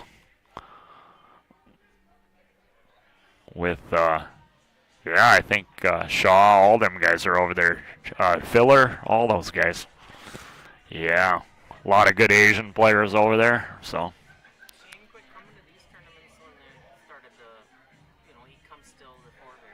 Yeah, he'll go to Forebears, but Shane came to the inaugural 2013 Spirit Lake tournament, and he took it down from the backside. Jesse beat him in the redraw off the draw, final 32, and then Shane went through the backside and double dipped a guy that just recently passed away, Mark Haddad from Colorado. So in the final, I remember Mark missed the ball down the rail to go up 4-2 in the race to 5. And then Shane beat him 5-3 and 5-0 from there. The guy didn't win another rack. So we got Neil here working through this rack here. All the balls go here, but he's got that 12 down there by itself. So, and look at the center of the table. It's just surrounded with solids here. So he's got a Because if he uses the 9 and gets up on the 12 right now, he's got to come back down for this other stripe that doesn't appear like it goes in the lower left. And if he tries to get on this other stripe that's next to the 9, then he's got to go up for the 12. So he's got some work ahead of him here. This is he's got to hit some good pool shots here. He's going to go up table for it right now. He hit it good. He got right where he wanted. But like I said, now he's got to hit another one. Yeah, he's going to come through that line. He's got to hit a complete pool shot here now. His timing's got to be good. His stroke speed's got to be good. He's got to hit that ball the cue ball where he's intending to hit it. All that stuff's going to lead to him hitting that pocket correctly, which is going to keep his line good with his speed good. Now, if any of them things aren't right, he's probably not going to come out with the shot here because he's got a lot of interfering balls here. So it's got to be a complete pool shot here. You know, you get a lot of positions, like I've stated before, where you can be a little bit off on some of the aspects of a complete pool shot, and you're still going to get a shot. But this is not one of them here. He might accept a little long shot so that just get a little bit past the side here. I don't think he'll come all the way down, but let's see how he cues this here. He hit that perfect. That's a complete pool shot there, folks. Everything's got to be worked together. If it doesn't, you're not going to get that good of a shot like he just did right there. You catch the pocket a little funny. You don't quite hit the cue ball where you're intending to hit it. And then his stroke speed was good. His timing looked real nice too. It was good and smooth. So that's why you got rewarded with a good positional shot there. Good outcome. So great shot there from Neil. Because that was not easy. Look at them solids, how they were all swarming right there. And, I mean, you could easily not get shots there if you hit them bad. And Neil gets out to get on the hill. 3-2. Let's get Rachel on here. We got the producer of Railbird Pool TV right here. The creator and producer of Railbird Pool TV. I got a little bit of time before my match is probably okay. In fact, I might be playing too. Let me see here. I might be up. Nope, I'm not up yet. They're 3-3. So you're waiting too, huh, Rachel? Yeah, mine's... How's your weekend been going so far? 9-ball's always rough for me because I don't play much of it, but yeah, 9-ball's been great so far. Cool. Boy, that Elise Cameron, she just ripped through that B-side, huh? I mean, she beat Karen, Linda. I mean, you're talking, she beat a lot of national champion, state champion players. So, good for her. I mean, she went on a 6-match tear, including the final would have been 7. Yeah. And but Yvette played phenomenal in that second set. Yvette's a good player. Elise played great. Hill. Yeah. Hill. I missed a 9-ball and an 8-ball. Oof. To put her away. Yeah. It happens. I missed an 8 on Johnny earlier, and I mean. It's pool. Yeah, that stuff happens. But she's like, I'm not sure, 18, 19 years old. Okay, young. Her brother Emery's getting good too. Yeah, that'll be a tough team. That's going to be a tough team in that team tournament. I do believe I believe they're going to be playing together. The father, Errol. Yeah. That'll be a good team. Look at this break from John here. I think John broke. Yeah. It's a pretty good break there, huh? So he's got that 13 to deal with. Yeah. I think everything else looks pretty good, but let's see how he goes about it. He brushed the 11. He didn't want to do that, but it didn't hurt him though. He's got options here. How do you like 14 there that I'd probably... I mean, you don't really have a key ball when he breaks it out, so he's got to pay attention to what he's going to do an insurance ball. Yeah. Not a great insurance ball, but it's... Would you take the 14 right now and try to go into it? Or would you try to get something else later? If the 11 had the right pocket, I probably would. But now I'd probably try to get a little bit better on the 14. A little more full? I think so. A little more full, so I could maybe go full into the 1-7, knock it away. Okay, gotcha. And have a shot. There he goes. I think he followed he's reading your Yeah, mind, Rachel. So, I mean, that's... Because now he can bump the 13, I believe, and push it forward. And he could do that, too, if he gets the right angle. But if he didn't, you could have probably went full into the one, tried to push them both out, and still had your insurance all down here, which is the... Yeah, 12 or the 10 15. or 12, Yeah. yeah. One of them two stripes there, but yeah. See what he does here. Eventually, unless he plays for a bank at some point, he's going to have to move it. I mean, I don't foresee him playing for a bank, but... That's a little hard to see the angles from up here, but... You know, but... Oh, he hit that good. Perfect. Yeah, so that was the optimal way. Yeah, and I like your analysis there. Get a little bit more full on it, and you could have so much more control than hitting it thin. Yeah, when you're hitting something thin, and then you're not controlling the balls you're running into either. Yeah, exactly. Yep. No, I agree with you totally there. But his life's on the line here in this tournament, so this is a big out. So this gets him to 3. He's got to win 3 on the spin here. He's got to win all 3 of them. But he has... capable. Oh, for sure. He could run all 3 racks out if Neil dry breaks. And looks like Neil dry broke this one. We didn't see that, but yeah. So this was Neil's break. John's got the hammer next game. So so Neil still has, at worst case scenario, has 1 break left. Okay. My bad. I thought John broke this. So we can go to a little split screen action here, too, if you guys are interested in just a second here. Whoops. My bad. Yep, that's right. Yeah, just a second here. Oh, we just don't got the names in that one. So we'll keep this match on, and we got... It looks like Will Kingbird, and I can't see over there to see who that is. Oh, Charlie.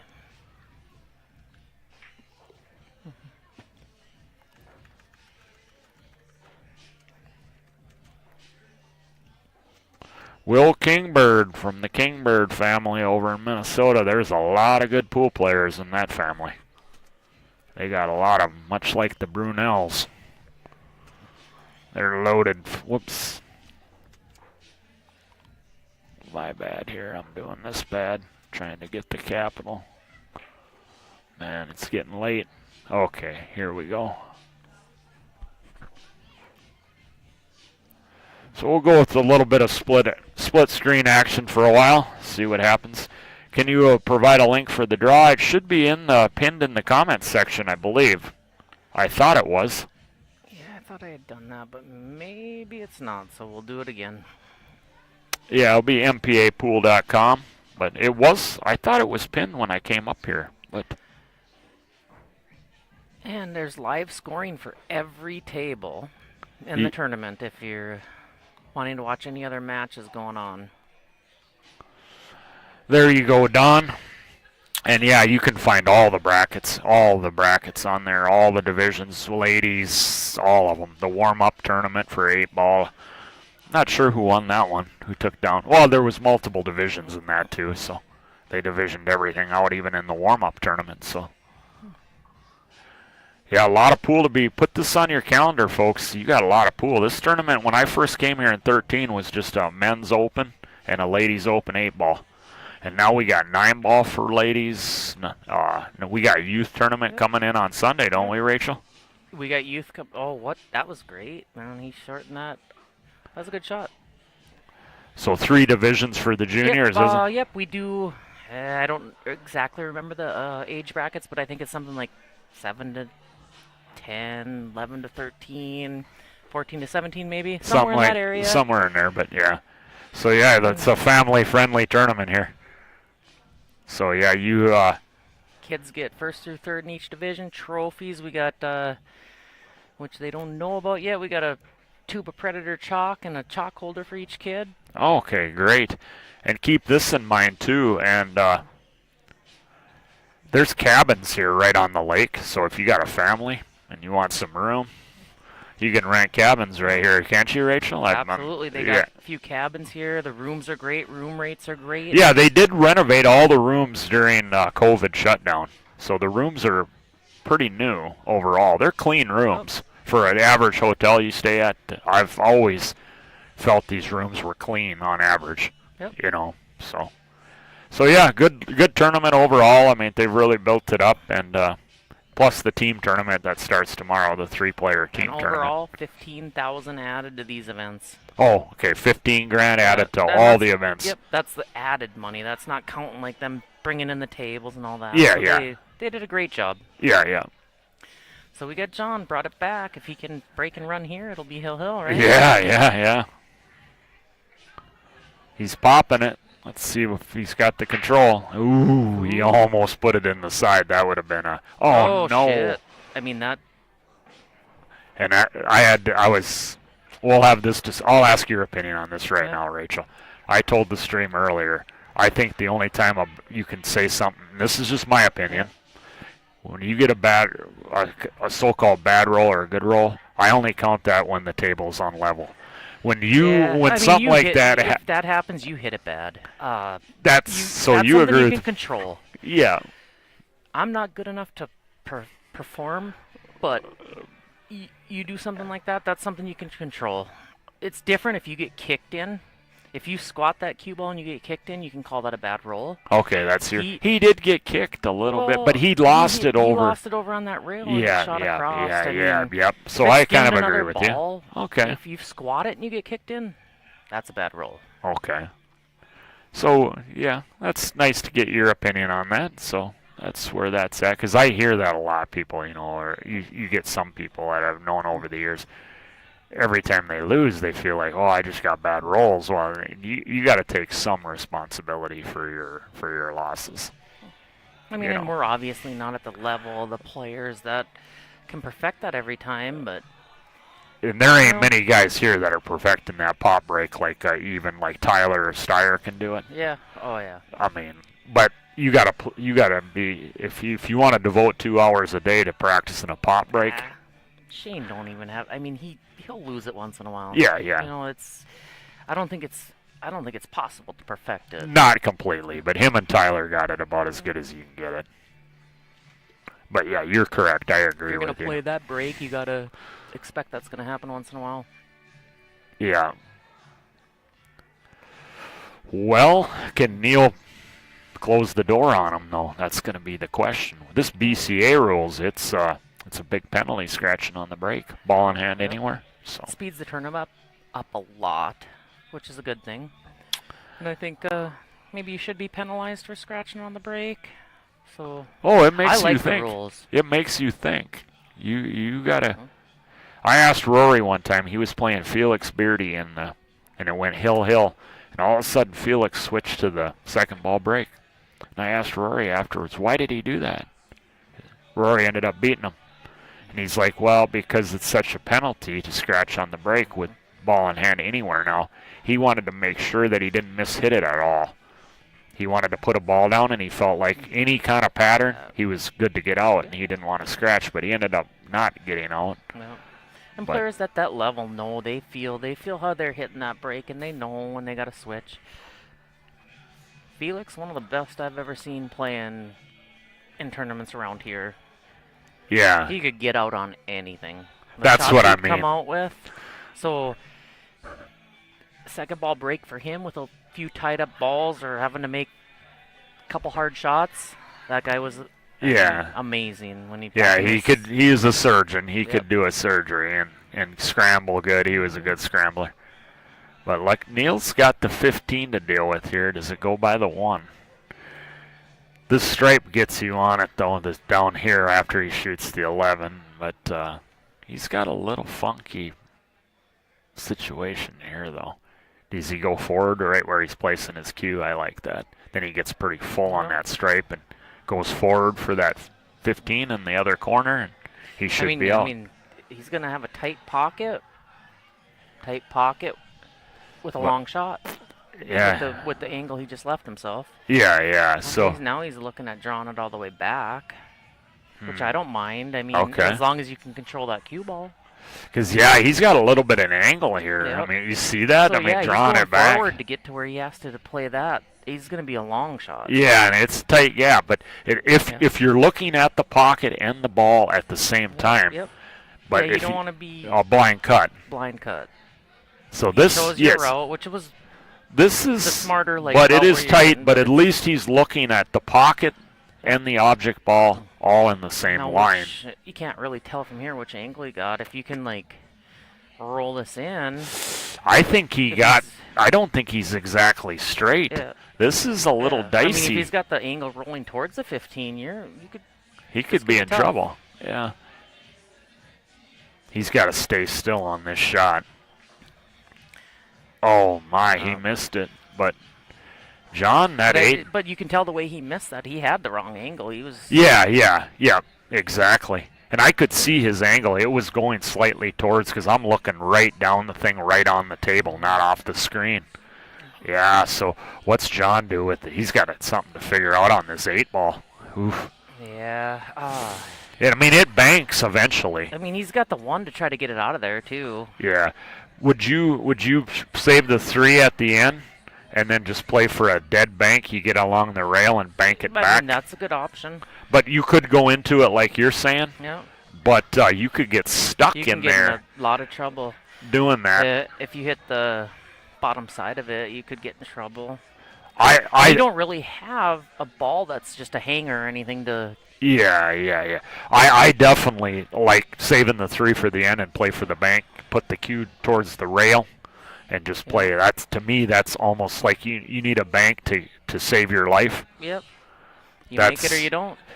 But that's a good one where I feel like yeah. if you had your life was on the line and someone pointed a gun at you and said you You pick have to any pick a bank, that's where you put that's it all. where I'm putting it because you're parallel to the rail. You can graze the rail in pretty good. You rattled that ball in there. Huh? And I think he's going to do what I said, but Yeah. he didn't. He moved the 3. But He- it's still in a good enough spot. That But he can he's get got to there. get good on that 3 now He does. because where it was before, if he had a lot more margin to get on that Unless, ball. which I can't tell from here, but I don't think he can play it railing off of the ball. I don't It think looks the tight. ticky. I don't think the ticky is there. I could be wrong. I think you're right. I think that's not there. 'Cause if it does, then that's. Yeah, that would be Easy, easy shot. But I think looking out on the live table here, and I'm looking right down it. Right. I don't think the ticky's available in my opinion. And if it did, he'd have looked at it already. Yeah, He didn't even look and at he's that. not playing safe. He played a phony safe on Neil earlier, and it should have cost him the rack. Neil made a heck of a bank on him and broke a ball out, and he's done playing phony safeties now with Yeah. because that ball's hanging in the hole. Unless he can jam him up good, he's not doing that. He learned his lesson, so he's going to try to get out here. Where some guys might have concocted some kind of safe. Yeah. I mean, You can know, froze get the a ball behind the four right there or whatever. Yeah, but he's done doing that because he feels like this guy's going to pull something out of his. Right. Pull Well, when you're something that out. 690, whatever you're trying, you're going to bank the 680. ball. Yeah, 687, 685, 690. Yeah. Yep. Yeah, so he's playing for the bank. He wants to be rather full on this 3 so he can float down because he's got to float all. I'm surprised he didn't go into the rail He and could've into the line and got yeah, closer. Yeah, he could have. But I mean, he can come down a little bit of running, a little bit of inside spin with high, but he wants to get to the bottom rail. He wants to get all the way to the bottom. That's perfect. That's perfect. That should be about perfect. Oh. He can get the cue ball out of the way. This is Yep. this is that ideal bank I was talking about. Uh-oh. What's he doing here? What's he he's good, doing he's good. here? He's Oh, good. man, I can't believe. We got a hill match, folks. I can't believe he You know, he tried to but he scratch. got down and shot it quick and didn't even Think of for the it. speed. Didn't even think It about was the such a speed or- hanger ball that Yep. he's just And can't. that is, I mean, that's a hanger ball to his level of player. Yeah, That's a great and shot. he spaced the speed off a little bit. And maybe it got a little cool. It does feel a little cool in here right now. It is. So It's a big temperature difference between the two rooms. So the rail might be playing a little more lively than what, like I explained it to the people earlier. The climate can change within 5 minutes if someone changes the heat in the room as far as turning the heat It on or happens over air in the other conditioning. room a lot. A lot of because humidity, people. body Yeah. temperature. We don't have as many people, so it's probably. But I don't know how much John or Neil have played over in this room, but this John room's been has quite a little more bit, consistent temperature-wise. But yeah, over there you're going to see a lot of violent swings over there. So here we go. We got Hill. We'll keep on. They're not using live scoring here on this side over here. So we're just going to go to the one screen. We're on a... Because it's Hill. It's Hill. We'll watch the final game here, and then I'll go get in between racks, I'll go get a score check with these guys down over here with Charlie and Will Kingbird. Tournament life on the line. Neil come up dry. Yikes. So we had a dry break and a dry break in his last 2 breaks. That's rough. Yeah. What do you see here, Rachel? We got a rough table, but I just glancing at it, I'm seeing solids probably. Start with the 3 then? Or? Yeah. Or, no, that's the 1 down here. No.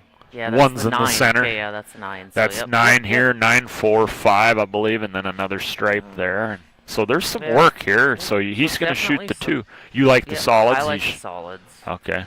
I kind of do too. I thought the solids personally when my first impression.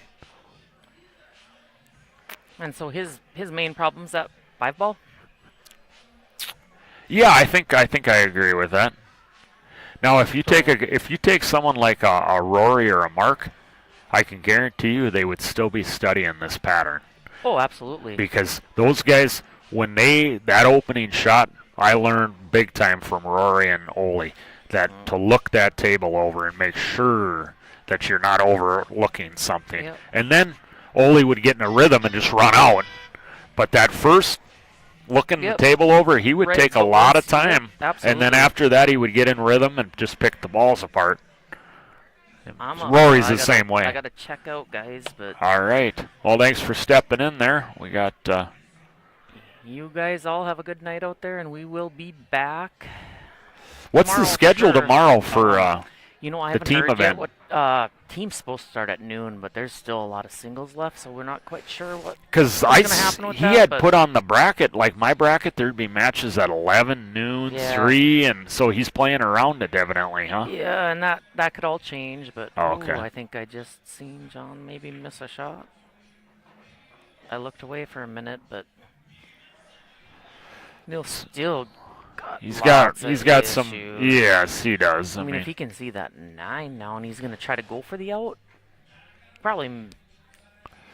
But he's Neil, got issues here, really. Neil has a big upper hand here. Oh yeah, he could start putting John in some bad spots here right now. Because, see where John's balls are? He has no ducks. The he's 1's a problem now for John, and the 7. Well, no, the 7 goes with the 5. But John don't have many options to get to those yeah. So Neil could play very conservative here, too, and try to find something rather conservative. But you want to make sure that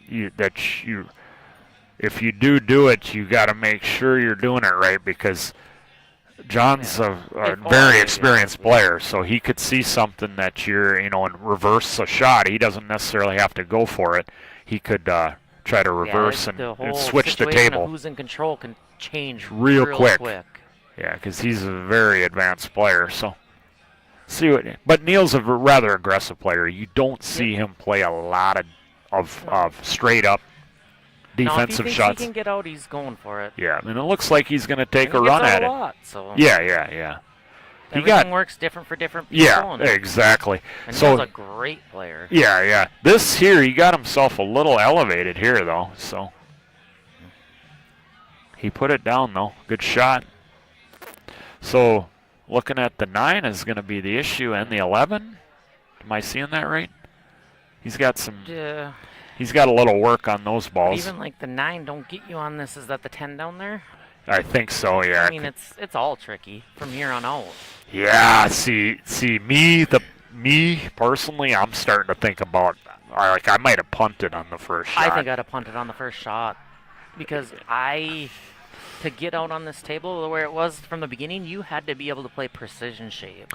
Yeah, your complete pool shots, like what I discussed earlier, all the aspects of a complete pool shot, you got to do that on multiple occasions on a couple different positional shots here. So unless you're feeling. He's Unless you're going after this shot. Yeah, if no, he I comes mean, out good here, he could get out. Yeah, I mean, if he's got the 9 right now, I think you're right. Yeah. He's got a chance to get out of it. I didn't think that he had the 9 here. He could play the carom off the solid, huh? If he can't cut it all, he could play the carom. It looks honestly almost like a dead carom, but then you're selling out.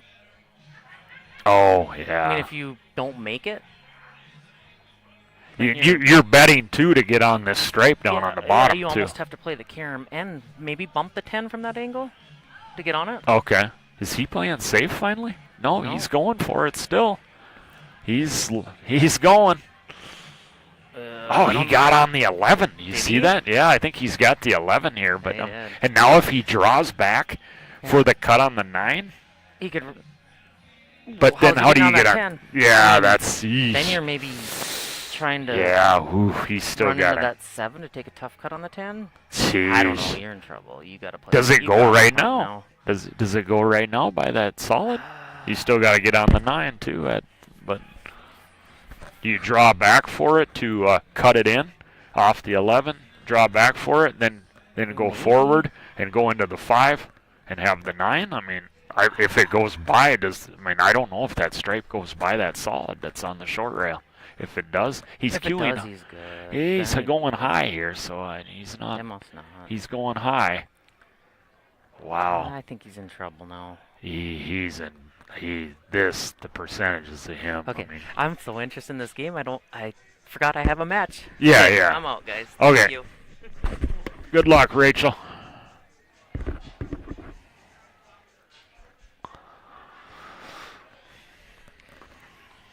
Yeah, no.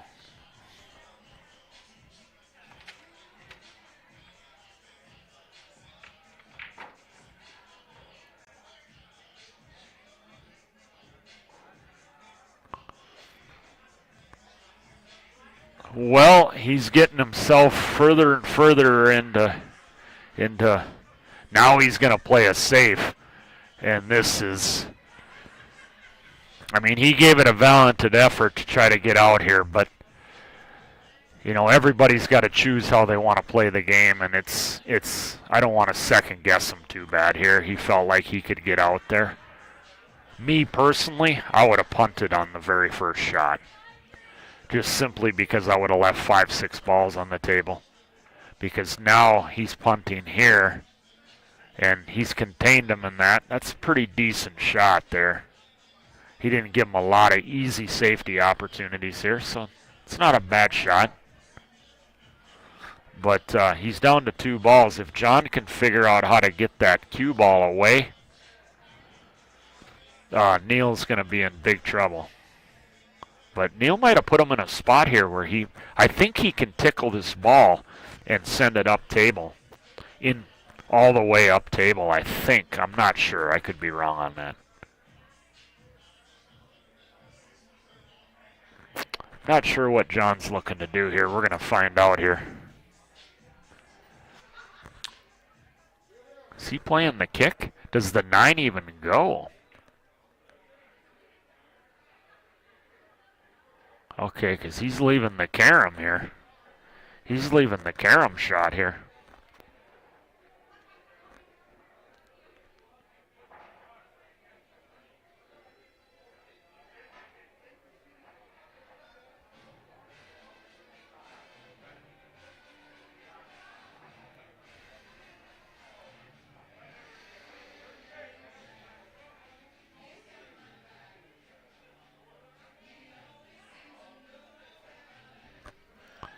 Does he have the carom here, folks?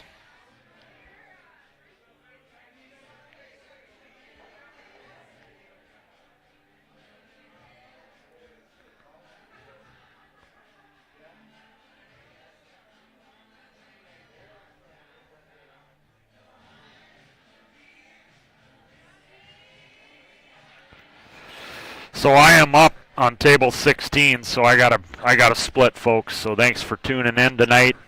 It's probably gonna be over. There won't be no more matches after I'm done. So enjoy the end of these matches right here.